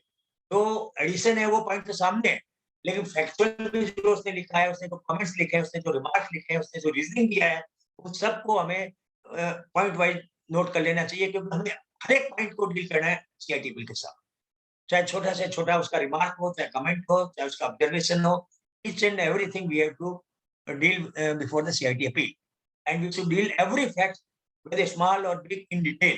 बड़ा डिटेल सबमिशन CIT बिल के सामने जाता है, and we should furnish evidence in support of our submissions, whether filed before AO or even new evidence. अगर एओ के सामने हम कोई डिटेल नहीं भी सबमिट कर सके, कोई एविडेंस, तो हमें सीआईटी अपील के सामने इसे सबमिट करना चाहिए, although it will be new evidence, लेकिन इसके साथ में हमें रूल 2046A में एप्लीकेशन करना नहीं भूलना चाहिए for admission of medicine evidence. आप लोग भी जानते हो कि 2-3 साल पहले तक तो नॉर्मली 46A की एप्लीकेशन ये लोग मांगते ही थे normally, I don't see in each and every case, और हमें बोल देते अच्छा आप लिख दो कि आपने न्यू एविडेंस दी है। फिर अभी 2 साल पहले 2-3 साल पहले कुछ सबमिशन को एक सीआईटी बिल मांगने लगे, लेकिन चलिए आप जाते तो मांग लेते, यहाँ तो अब फेसलेस में तो अगर आप नहीं देंगे तो हो सकता है रिजेक्ट ही कर देंगे, आपको अपॉर्चुनिटी नहीं दे। इसलिए आप 46A की एप्लीकेशन जो है न्यू एविडेंस में जरूर कीजिएगा, इट्स वेरी वाइटल। और यहाँ भी अगर असेसमेंट ऑर्डर में वही एकोमोडेशन एंट्री और सेल कंपनी के बारे में लिखा हुआ है, तो आप एकदम डिटेल में असेसिंग सीआईटी बिल को पूछिए कि भाई उसका क्या बेसिस था, ईओ का क्या मटेरियल उसके पास थे, उसने खाली प्रेजेंटेशन में कैसे कह दिया, उसने क्यों नहीं क्रॉस एग्जामिनेशन की अपॉर्चुनिटी की, 148 में उसने क्यों नहीं इंक्वायरी की। बहुत से पॉइंट्स है, जब आप सीआईटी बिल को जाएंगे, जब टोटलिटी में वो सारे पॉइंट देखेगा, इवन ही नोज कि दिस इज एकोमोडेशन एंट्री, उसके लिए एडवर्स ऑर्डर करना बहुत डिफिकल्ट काम रहेगा, क्योंकि जब कोई एविडेंस ही नहीं है कि कैश रिसीव का, कैश पेमेंट का अगेंस्ट द चेक्स और आरटीजीएस, तो फिर ये एकोमोडेशन कहां से हुआ। तो ये, लेकिन इन सब बातों को बहुत डिटेल्स में सजा के हमें लिखनी पड़ेगी। तो अगर सीआईटी बिल नहीं भी है तो कम से कम हाईकोर्ट तो इस चीज को समझेगा, और इसके लिए ग्राउंड बनाना पड़ेगा असेसिंग ऑफिसर के सामने, जो सोपोज और 142(1) का जो जवाब देते हैं। और अब एक सबसे बड़ा आराम है कि जब आप डिटेल सबमिशन असेसिंग ऑफिसर को दे दिए हैं 142(1) में और इसमें सोगात नोटिस में, तो सीआईटी अपील के सबमिशन में आपको बेसिक टाइम नहीं मिलेगी, 80% तो आपका वही काम आ जाएगा, उन्हें आपको ऐड करना पड़ेगा। फीस आपको डबल मिलेगी, लेकिन आपका मेहनत कम होगी। If AO has made reference of the report of the university wing, क्योंकि ये प्राय रेफरेंस देते हैं कि यूनिवर्सिटी से उन्हें जो इन्फॉर्मेशन मिली है उसके बेसिस के ऊपर वो मांग रहे हैं, सोपोज में डिटेल मांगते हैं, तो आप डेफिनेटली बोलिए कि भाई आपको क्या इन्फॉर्मेशन मिली है, आप उसे दे आर। एक नया पॉइंट ले रहा हूँ, हो सकता है कि आप लोग इससे एग्री नहीं करें, कि कई बार इंस्पेक्टर की रिपोर्ट रहती है कि भाई ये didn't find the premises of the creditor की मिला ही नहीं, उसको वो गया था उसकी ऑफिस में, ऑफिस ही नहीं मिली, इस तरह की रिपोर्ट रहती है। रिपोर्ट तो आप मांगेंगे ही, चैलेंज कर सकते हैं कि भाई ये रिपोर्ट गलत है। In my personal view, you can ask the EO to cross examine the inspector who has given such report. अगर रिपोर्ट गलत है तो, क्योंकि कई बार इंस्पेक्टर जाते ही नहीं है, अपना ऑफिस में बैठ के रिपोर्ट बना देते हैं, ये आप लोगों ने सुना होगा। तो आप इंस्पेक्टर को क्रॉस एग्जामिन करने के लिए ईओ को लिखिए। अब वो अलाउ नहीं करेगा, लेकिन लिखिए, आई थिंक ये आगे तक के लिए एक अच्छा रास्ता बन सकता है। और always accompany the written submission with paper book of documentary evidence. General facts of the case and assessment history needs to reproduce first. Specific facts to each ground to be written with submissions. पहले general facts लिखिए, nature of business वगैरह सब लिखिए पूरा case के बारे में, फिर आप स्पेसिफिक ग्राउंड को डील कीजिए। और जुडिशियल केस लॉ दीजिए। जुडिशियल केस लॉ में एक बात मैं आपको बताना चाहूंगा कि जब हम लोग अगर territorial tribunal, territorial Calcutta high court और इवन सुप्रीम कोर्ट, हालांकि सुप्रीम कोर्ट में लिखने की दरकार नहीं रहती है बिकॉज ये ज्यादा अवेयर, बट अगर इनको आप यूज कर रहे हैं तो आप जुडिशियल प्रेसिडेंस के भी केस दीजिए। जुडिशियल डिसिप्लिन और जुडिशियल प्रेसिडेंस में बहुत केस लो है जिसमें it has been mention that the subordinate authorities are bound to follow the judgment of the territorial high court और द टेरिटोरियल ट्रिब्यूनल। क्यों? और इसमें लिखिए कि your now it is a faceless. पहले तो आप कलकत्ता में अपील होते थे, आपको उसको बताने की दरकार नहीं है, but now as I told you कि कलकत्ता का केस है, हो सकता है कि जयपुर का असेसिंग ऑफ सीआईडी एक समय के लिए, 1 मिनट के लिए उसको नहीं ध्यान में कि आप कलकत्ता के एसएससी हो कि कहाँ के एसएससी हो, माइट भी, क्योंकि वो भी नए हैं अभी। तो आप लिखिए सबमिशन में कि the SSC belongs to Calcutta and जो कोर्ट केस हमने सबमिट किए हैं वो कलकत्ता ट्रिब्यूनल के हैं और कलकत्ता हाईकोर्ट के हैं, इसलिए ये कलकत्ता के ऑफिसर पर ये लागू होते हैं। ये आप लिख सकते हैं उसको याद दिलाने के लिए। तो फ्रेंड्स, कुछ कॉमन पॉइंट्स हैं जो कि हर समय ध्यान रखने चाहिए। कोई भी सबमिशन हो, फेसलेस की बात कर रहा हूं, चाहे अपील का, चाहे इसका फेसलेस का, लेकिन चाहे असेसमेंट का, और आप लोग सभी प्रैक्टिसर है और आप लोग जरूर ये ध्यान रखते होंगे, फिर भी मैं रिपीट करना चाहूंगा कि we must be very humble in our submission drafting. देखिए, हम बहुत स्ट्रिक्ट ड्राफ्टिंग कर सकते हैं जैसा कि मैंने बताया कि आपने क्या क्या लिखा था, लेकिन हमें हम्बल भी होना चाहिए। हमारी हम्बलनेस में कमी नहीं आनी चाहिए। आप कोई कड़ी बात भी कहो तो हम्बलनेस के साथ कहो।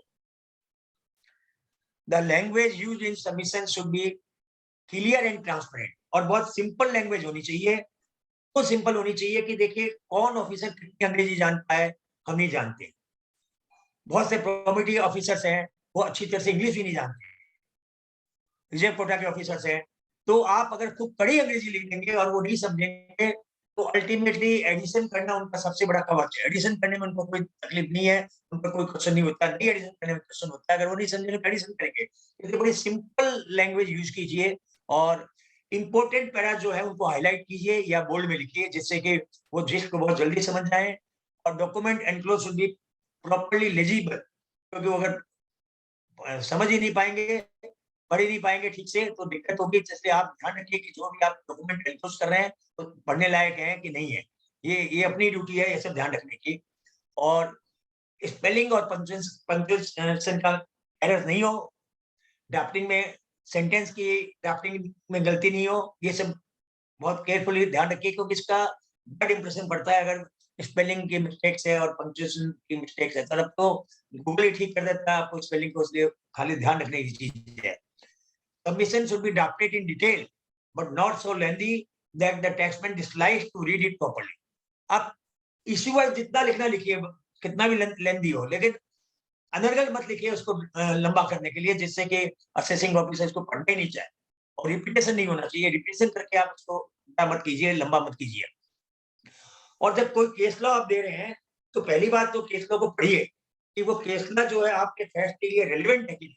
अपील करते समय जरूर ध्यान रखिए, खाली आपने कहीं भी सीटीआर में, आईटीआर में या कहीं भी केस लॉ दे दिया और उसको उसकी बस वो आउटलाइन देख के आपने वहां लगा दिया, तो कई बार क्या होता है कि केस लॉ कुछ कह रहा है, आपका फैक्ट कुछ कह रहा है, आउटलाइन के ऊपर केस लॉ मत दीजिए।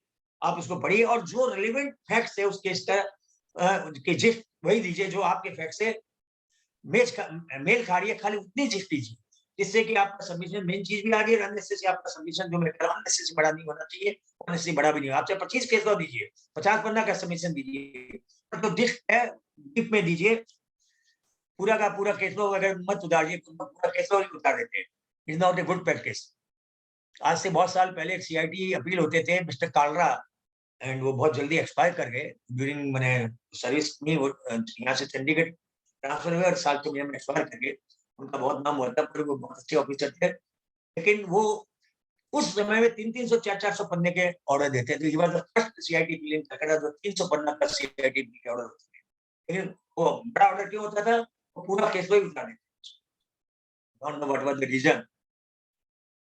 और इसलिए ट्रिब्यूनल वाले भी उनसे खेप गए थे कि यार ये तो पढ़ना ही मुश्किल है, इतना बड़ा केस बेकार का दे देते हैं।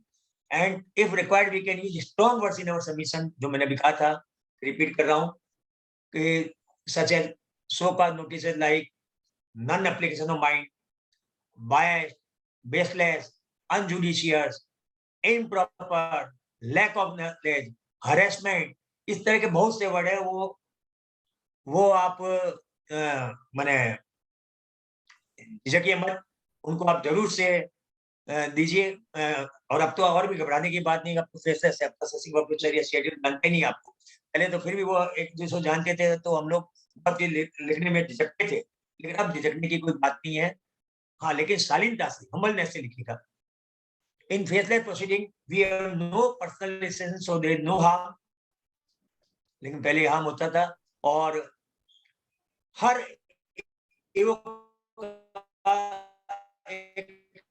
अलग अलग माइंडसेट होता है। पहले हम अपने ईओ का माइंडसेट जानते थे कि वो ईओ कैसा है, हम नहीं जानते थे तो अपने कलीग से पूछ के समझ जाते थे और कुछ से डील करते थे। लेकिन अब तो सारा राइटिंग में डील करता है, आपको पता ही नहीं हो कौन, उसका माइंडसेट ही आपको नहीं मालूम। कुछ ईओ ऐसे होते हैं कि जो खुद घबराते हैं, वो देखते हैं कि अरे इतना कड़ा सबमिशन आया, इतनी कड़ी कड़ी बात लिख दिया, इतना बड़ा सबमिशन दे दिया, इतने सब्जेक्ट को लिख दिया कि कोई यार कोई रसूख वाला लगता है, नहीं तो इतना बोल्डली कैसे लिख देगा, तो यार इसको इससे पंगा मत लो, इसका इससे मत करो। सब साइड बातें हैं, लेकिन मेरे कहने वाले माइंडसेट का भी बहुत बड़ा फर्क पड़ता है। सारी बातें अब जो फेसलेस में एकदम डिफेंड हो गई है, जो कि पहले नहीं थी। इसलिए प्रिंसिपल ऑफ नेचुरल जस्टिस जहाँ भी वायलेशन हुआ हो, उसको आप सबमिशन में लाने से मत चूकिए। कोई भी चीज का प्रिंसिपल ऑफ नेचुरल जस्टिस का वायलेशन है, वो जरूर आप सबमिशन में लेके आइए, लेकिन इररिलेवेंट और बेकार की बात कभी भी सबमिशन में मत लिखिएगा। एक बहुत इंटरेस्टिंग बात बता रहा हूँ, उसके बाद मैं फिनिश करूंगा, टाइम अलॉटेड में ही है वैसे में। वो ये है कि एक एआर मेरे पास में आए, एक सबमिशन ड्राफ्ट किया हुआ, और वो ऑलरेडी अपलोड कर चुके थे। अपलोड करने के बाद में वो सबमिशन उन्होंने मेरे को दिखाया। मेरी जिंदगी में मैंने ऐसा सबमिशन आज, और जिस असेसिंग ऑफिसर को मिला होगा वो तो डेफिनेटली सैकड़ों दूसरे ऑफिसर को अपना सबमिशन दिखाएगा, ऐसा सबमिशन। मैं उसका 5-7 लाइन जो सबमिशन की मैंने नोट करी थी, वो आप लोग के सामने रखना चाह रहा हूँ। Very interesting. और आप सोचिए ना, असेसिंग ऑफिसर को भी बेचारे ऐसे ऐसे सबमिशन मिलते हैं, और उसके बाद अगर मान लीजिए एक दूसरा केस आपका भी मिल रहा है, पहले उसने ये पढ़ लिया, तो उसका दिमाग कहाँ ठीक रहेगा? वो गर्मी तो आपके कैसे निकलेगी? उनकी भी साइकोलॉजी रीड कीजिए कि एडिशन क्यों कर देते हैं, इसके कई रीजन, दे आर हेल्पलेस। उनको भी ऐसे ऐसे सबमिशन हम लोग लिख के भेज देते हैं, हमारी बिरादरी के लोग खुद भी लिख लेते। देखिए ये सबमिशन मैं पढ़ रहा हूँ, तो मैंने कुछ उतारा था, बड़ा इंटरेस्टिंग है। Thus sir, we all are well aware, ये सबमिशन जो एआर ने मेरे को दिखाया था, जो उसने अपलोड कर चुका है ऑलरेडी, उसी का कुछ पार्ट जिसमें आपको पढ़ के सुना रहा हूँ। बहुत मजा आएगा आपको सुन के, और आक्रोश भी आएगा। Thus sir, we all are well aware that you do not know any fact, you do not know any fact, language देखिए, आपको कुछ पता ही नहीं, आप and are passing the assessment order, therefore I request, मतलब बिना फैक्ट जाने आप असेसमेंट ऑर्डर पास कर रहे हो, therefore I request you please share and mention the complete letter which is enclosed in assessment order to mind, so that, आगे आप सुनिएगा बड़ा ध्यान से, so that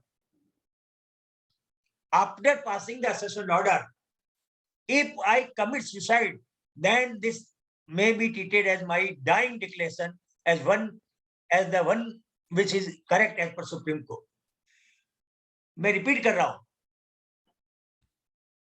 the complete letter which is enclosed in the assessment order to mine, so that after passing the assessment order, if I commit suicide, then this may be treated as my dying declaration as the one which is correct as per the Supreme Court of India, and therefore the same edition may be deleted. अब हम अपने show cause के reply को 142 reply को dying declaration मान रहे कि जी my dying declaration. तो बताइए वो पर क्या बीतेगी जब वो ये सबमिशन देखेगा।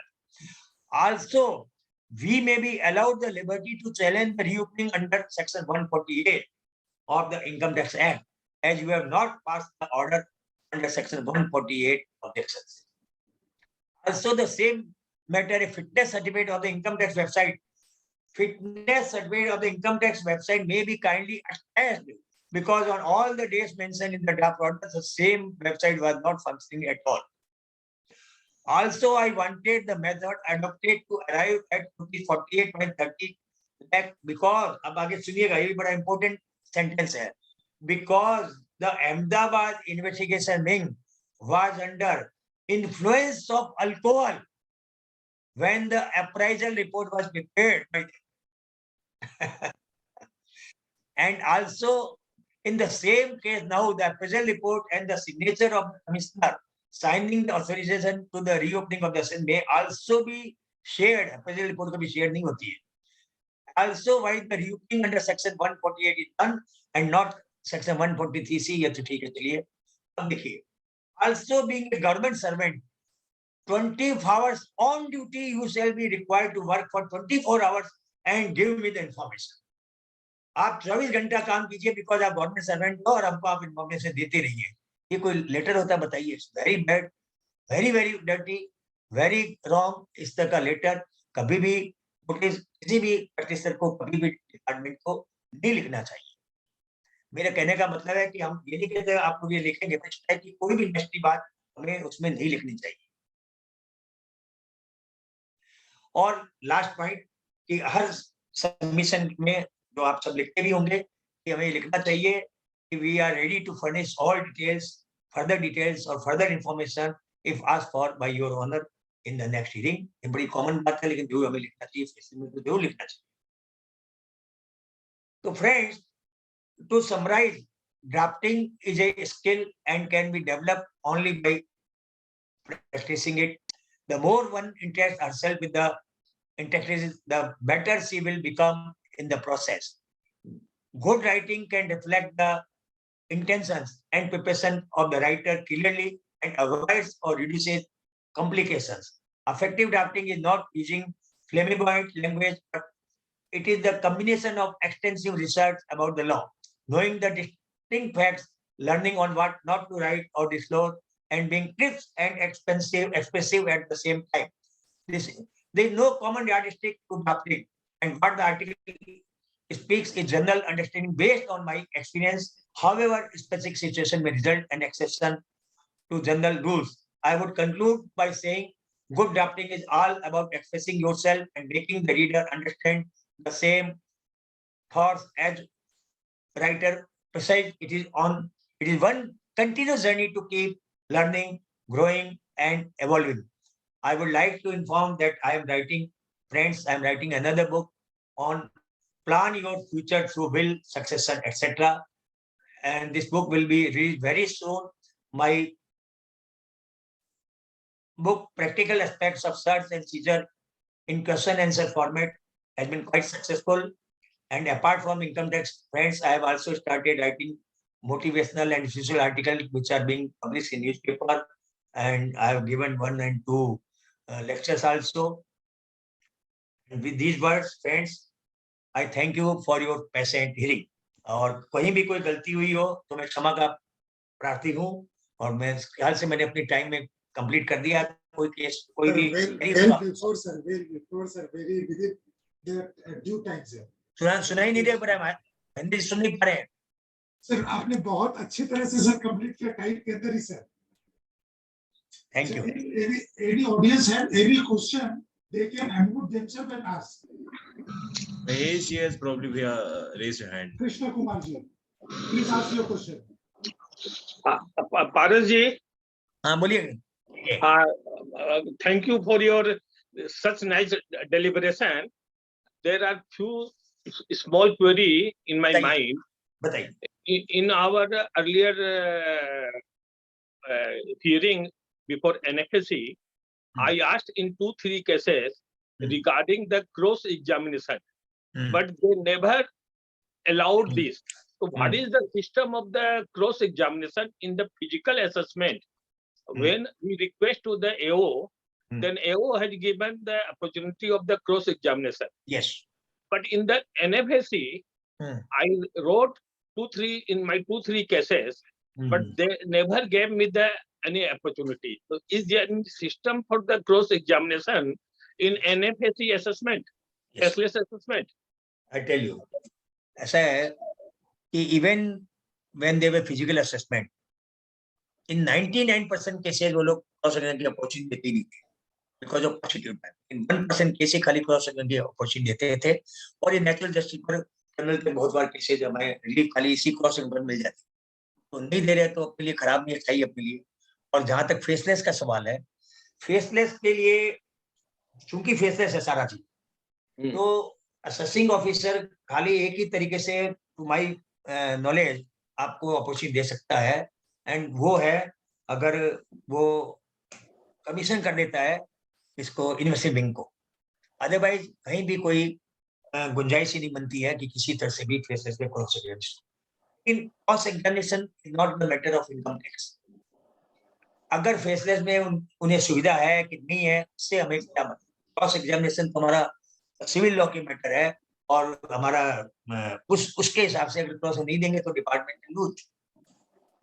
तो अगर हमने लिखा है क्रॉस एग्जामिनेशन के लिए और वो हमको अपॉर्चुनिटी नहीं देते हैं, तो it is good for before the CIT appeal.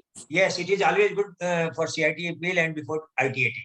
तो हमेशा यही चाहते थे कि हम में लिखें और वो हमें अपॉर्चुनिटी दें।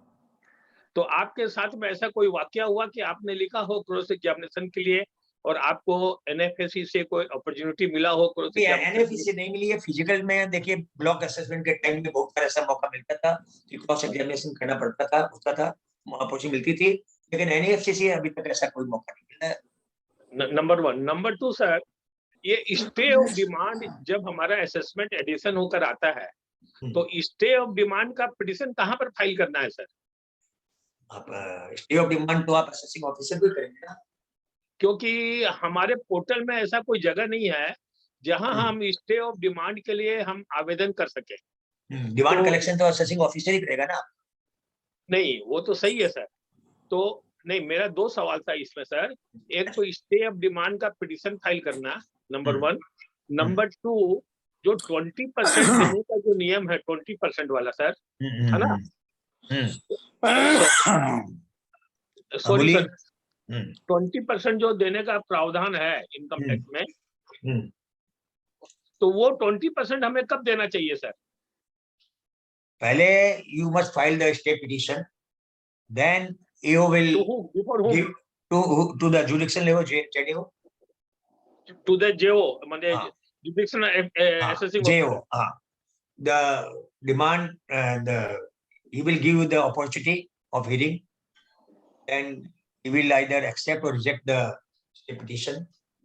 Only thereafter the 20% demands.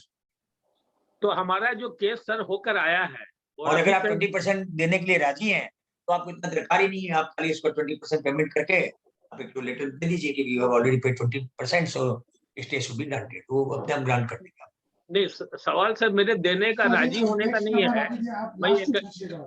मैं ये पूछना चाह रहा था सर कि ये 20% हमें कब देना चाहिए? जब जुडिशनल असेसिंग ऑफिसर डिमांड करेगा तब देना चाहिए कि कब देना चाहिए सर? देखिए ऐसा है जी, पहली बात है कि स्टे पिटीशन फाइल कर देना चाहिए, वो मस्ट है। अच्छा, हाँ, स्टे पिटीशन जब आप फाइल कर दिए, कई बार क्या होता है कि उसने आपका स्टे पिटीशन देखा ही नहीं और सीधा ही उसने आपके बैंक अकाउंट का अटैच कर लिया।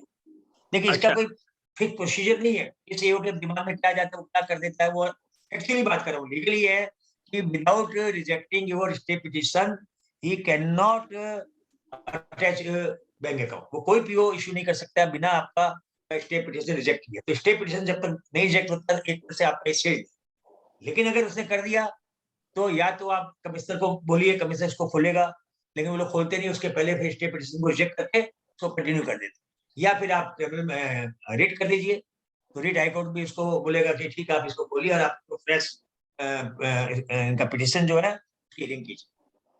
सर मैं ये बोलना चाहता हूँ सर कि जब वहां से एनएफएससी से ट्रांसफर करेगा केस को, उसके बाद अगर हम लोग स्टे ऑफ डिमांड और 20% का, देखिए 20% जो है, ये तो बता दूं कि ये कहीं भी लॉ में ये नहीं लिखा है कि 20% जो है वो आपका माने फाइनल है। 20% एक वे आउट है कि भाई 20% आप देखो तो हम आपको स्टे दे देंगे, लेकिन बहुत even high court as various high court जिन्होंने कहा है कि बहुत से केसेस में 20% की जगह 10% भी स्टे मिला है, 5% भी मिला है, 15% भी मिला है, और सीआईडी चाहे तो वो को मैंने डायरेक्शन दे सकता है कि 20% की जगह 10% करो। 20% एक वे आउट है, लेकिन ये नहीं है कि 20% आपको देना ही पड़ेगा, केस टू केस डिपेंड करता है। और 154 कहाँ फाइल करना है sir? Paras ji, let us take another question, sir. हाँ बना लीजिए। Mahesh ji please unmute yourself. Thank you sir, thank you Paras ji. Sorry Kishan ji, अपने फोन में बात कर लेंगे बाद में। हाँ नमस्कार पारस जी। हाँ वैसे तो आपने बहुत छोटी छोटी बातों का विश्लेषण किया है खूब बढ़िया से। थैंक तो यू। मेरे कुछ छोटे छोटे ही 2 प्रश्न है खाली कि एक तो जैसे कोई अपील अगर फाइल करते हैं तो आईटीओ के पास जो भी हमने एविडेंस सबमिट किया है वो वापस से करना चाहिए क्या? एकदम एकदम एकदम करना चाहिए। करना चाहिए। अच्छा दूसरा एक तो क्या हुआ है एक असेसमेंट ऑर्डर में, वो ऑर्डर में तो उन्होंने एडिशन किया है लेकिन कंप्यूटेशन में एडिशन नहीं किया, और वो जो डिमांड लेटर है, डिमांड नोटिस है, उसमें भी 0 डिमांड है, तो क्या करना चाहिए? अरे वाह, नॉर्मली उल्टा तो बहुत बार हुआ है जी कि डिमांड तो कर दे रहे हैं, उसमें उसने एडिशन नहीं किया। तो देखिए अगर उसने डिमांड आई थिंक ऑर्डर से पास कर दिया टाइमली तो कीजिए मैटर रेक्टिफाई कर देगा इसको। It is a mistake happened from the record because he made addition in the assessment order but could not compute it, so it is a matter of 154। मतलब ये क्योरेबल मिस्टेक है क्या ये? हाँ ये एकदम क्योरेबल की बात है। तो नोटिस की मिस्टेक नहीं है, 292 की बात नहीं आती क्योरेबल तो उसने कंप्यूटेशन में एरर कर दिया, तो कंप्यूटेशन की एरर है तो वो रेक्टिफाई हो जाएगी। तो अगर अपील फाइल करते हैं तो डिमांड क्या लिखेंगे? डिमांड तो 0 ऑर्डर के नोटिस के हिसाब से। हाँ ठीक है, पहले उसका 154 आ जाए तो ठीक है, तो लिखिए उसे सीआईटी को क्या मतलब, आप बता सकते हो उस समय कि भाई यहाँ ये मिस्टेक हुई है, लेकिन वो 154 हो जाएगा, आपको बहुत जल्दी हो जाएगा। Please unmute yourself and ask your question. Sahib Chaudhary ji. नमस्कार सर। हाँ हेलो, बोलिए सर। नमस्कार सर। सर एक्चुअल में क्या है, कुछ शो कोज नोटिस अभी आप बहुत बोल रहे थे कि बहुत शॉर्ट टाइम दिया है।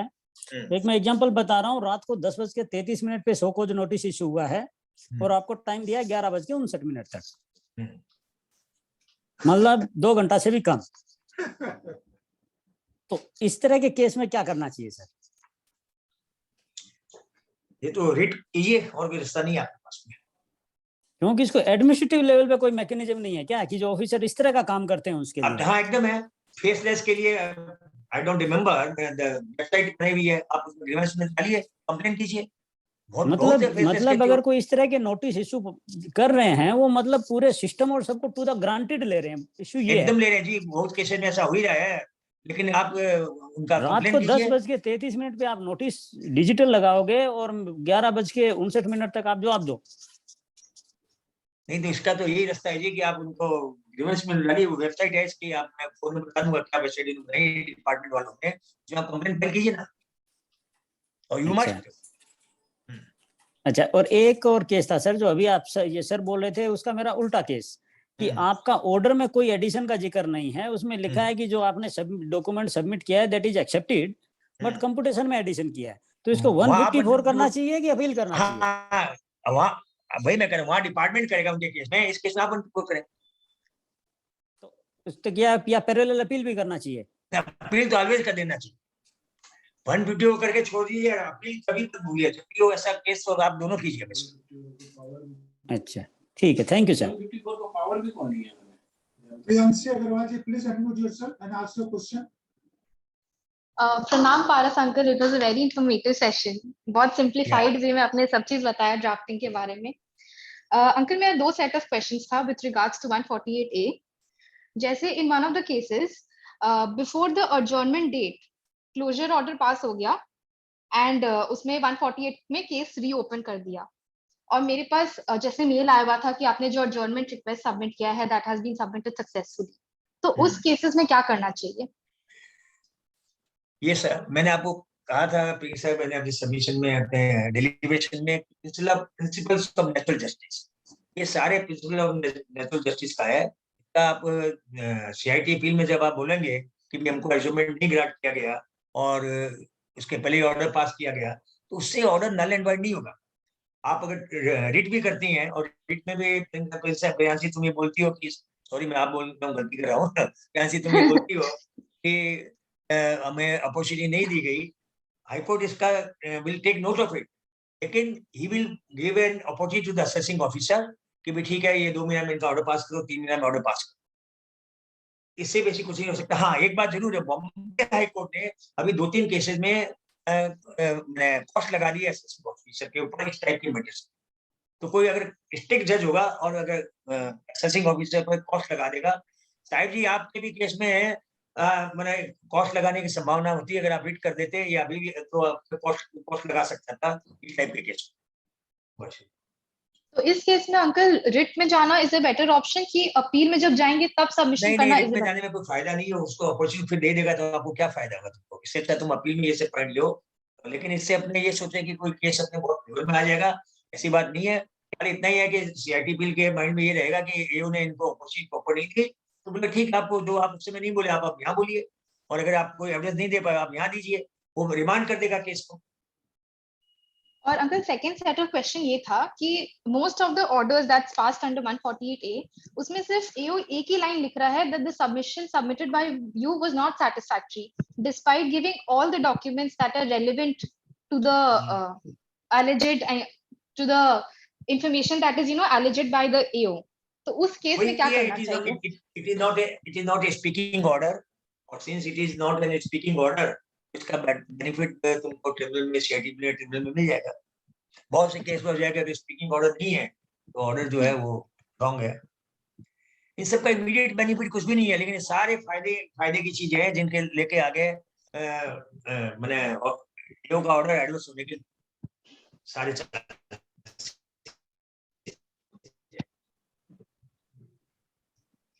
इस बार इतनी गलतियां की एओ लोगों ने क्योंकि टाइम बहुत शॉर्ट थी सबके पास में, और उन गलतियों से तो हमें नाराज नहीं होना चाहिए, हमें तो खुश होना चाहिए कि बाद में हमारा बन जाएगा।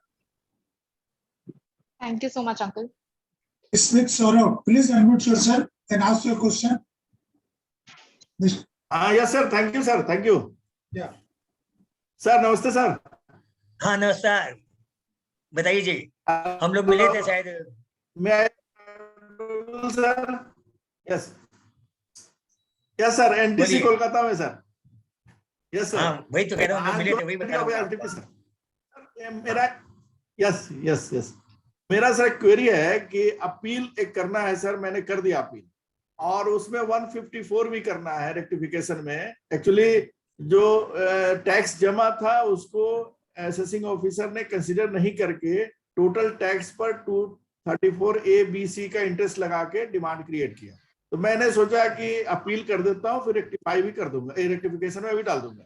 बट अपील डालने के बाद रेक्टिफिकेशन जब मैं करने गया तो उसमें दिखा रहा है you can not rectify this because it has been selected for scrutiny by assessing officer. Scrutiny तो साइमल्टेनियसली 154 और अपील दोनों नहीं हो पा रहा है। समझा नहीं, आपका असेसमेंट ऑर्डर के अगेंस्ट भी आप अपील में जा रहे हो, और ठीक है आप 154 कर रहे हो, तो फिर स्क्रूटनी की बात फिर कहां से आ गई इस पे? नहीं स्क्रूटनी हुआ सर, असेसमेंट ऑर्डर आ गया, डिमांड रेज हो गया, मैंने अपील फाइल कर दिया।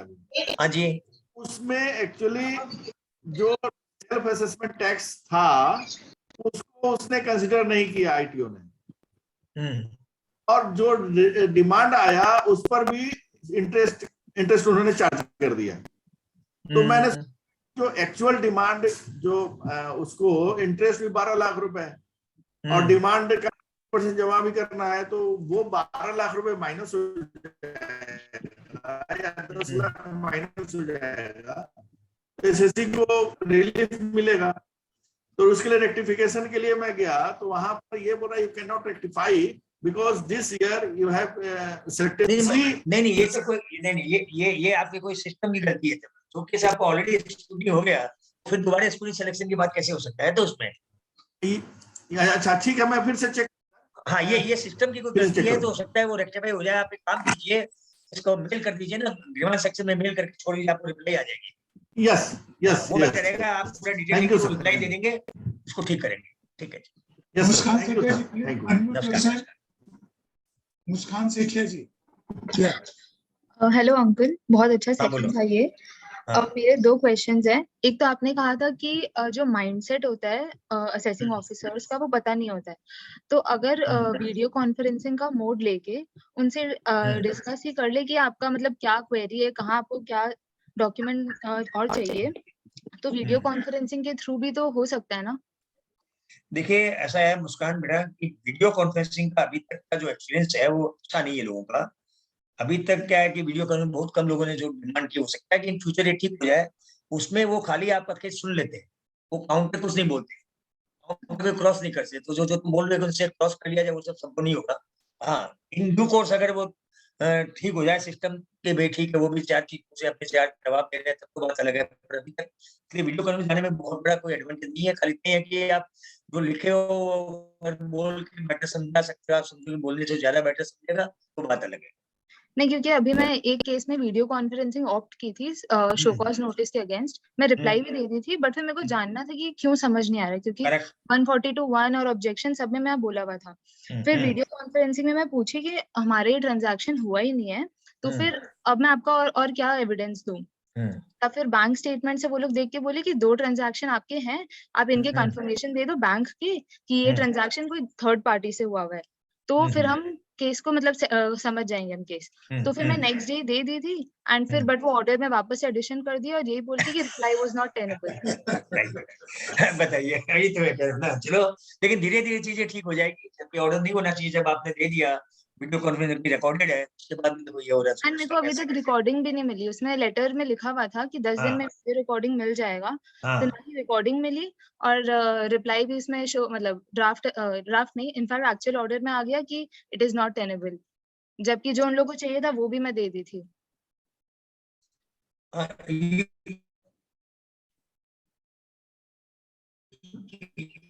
You send reminder for the video recording. Okay. And एक और मेरा क्वेश्चन है, वो है कि एक केस में जैसे 142(1) और ऑब्जेक्शंस में पूरा डिटेल सबमिशन गया था। ऑब्जेक्शंस में तो हर एक पॉइंट को काटा हुआ था, तो वैसे पूरा डिटेल सबमिशन गया था। और 142(1) भी जो नेक्स्ट आया था उसमें भी पूरा डिटेल हर डॉक्यूमेंट सब गया हुआ था। बट फिर शो कॉज नोटिस में आता है कि आपने 142(1) का कंप्लायंस ही नहीं किया और उस बेसिस में ही फाइनल ऑर्डर हो जाता है।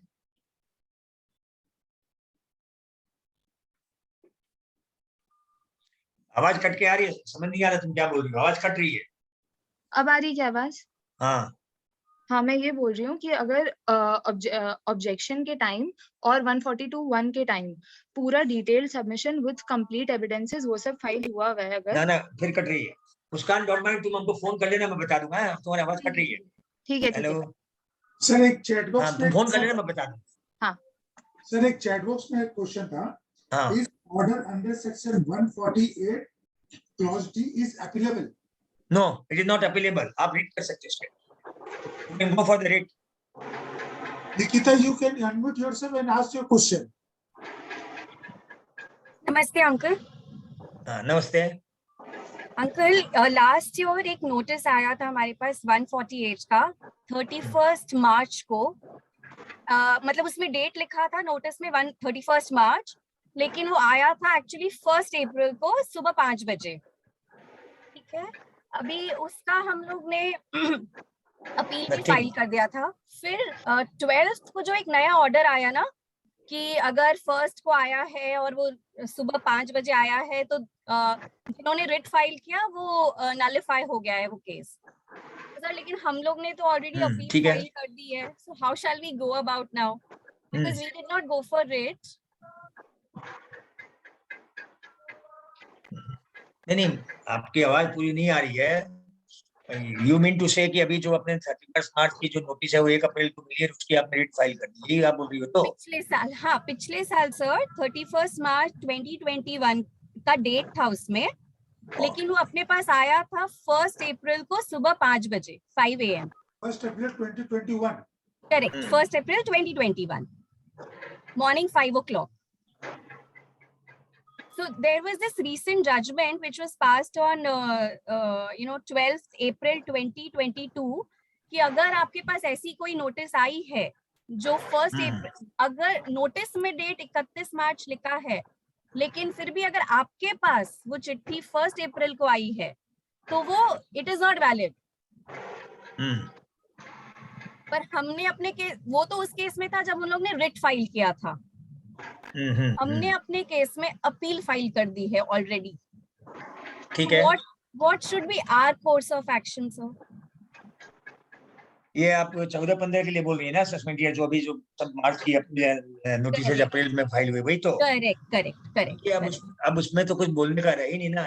Matter is pending for supreme court and supreme court की हियरिंग का ऑर्डर अभी 2-3 दिन में आ जाएगा, within a week maximum. अगर सुप्रीम कोर्ट इन नोटिस को नल एंड वाइड करता है तो आपका सीआईटी आपको नल एंड वाइड करके केस को खत्म कर देगा। लेकिन सुप्रीम कोर्ट बोलता है कि नोटिस वाज वैलिड, तो फिर आपका अपील में फिर ये लीगल पॉइंट खत्म हो जाएगा, फिर एक्शन लेना पड़ेगा। तो इसलिए we should wait for supreme court order. हजारों नोटिस का ये हाल होना, हजारों रिट फाइल हुई है। अब चाहे अपील आपने रिट की या नहीं की है, अल्टीमेटली फेट तो सबका वही होना जो सुप्रीम कोर्ट बोले। Thank you Sir, such a wonderful session, sir. It was such a wonderful, so many questions. So we are unable to take all the questions, but we are Mahendra ji, most of the questions. एक merger का था। अच्छा धानुका जी, ठीक है sir. हाँ, एक ऐसा है सर कि मर्जर कंपनी के केस है, तो इसमें क्या है कि ट्रांसफरी जहाँ है उनको, उनका जो है हम लोग रिट करा के जो माने जिनमें मर्ज हुई है उनकी वो नोटिसेस खत्म माने कैश हो सकती है क्या? हाँ, आवाज आ रही है सर? नहीं लगता उनका। हेलो, हाँ आवाज आ रही है? आज ही तो आवाज आ रही है आजकल में जी, तो उसके हिसाब से आज सुप्रीम कोर्ट का जजमेंट है। मैं डिटेल में नहीं पढ़ा, पर उसमें वो लिखा है कि जब आप जब ब्रॉडफोर्ड लॉस वगैरह का जब आप बेनिफिट उठा रहे हैं, तो फिर क्यों ये सस्पेंड नल एंड वाइड होगा? बोलता है ये सब अलग अलग फैक्ट्स पर डिपेंड रहेगा कि ये प्रोसीजिंग नल एंड वाइड होगी कि नहीं होगी, इस फैक्ट्स पर डिपेंड करेगा। आज का ये इतने दिन तो ठीक है, तो इसलिए अभी जो सुप्रीम कोर्ट के जजमेंट आ रहे हैं उसमें सारी चीजें चेंज हो रही है जी। देखिए ना 148(1) का भी लगता है कि अगेंस्ट में जाएगा एसएससी के 148 वाले। 5 मिनट कंप्लीट होने वाला है। और ये आपका कहना है मर्जर में भी होगा नहीं इफेक्टिव? अच्छा, हाँ लगता है आज ही जजमेंट है। मैं आपको भेज दूंगा, उसको व्हाट्सएप कर दूंगा, देख लीजिएगा। अच्छा। वो माने उसको माने मर्जर को ही लेना पड़ेगा सारा काम? मैं आपको व्हाट्सएप कर दूंगा, फैक्ट्स मिला लीजिएगा अपने केस का, मैं व्हाट्सएप कर दूंगा। आज का ये तो मैं भी डिटेल में पढ़ा रही हूँ उसको। ठीक, ओके, थैंक यू। बढ़िया।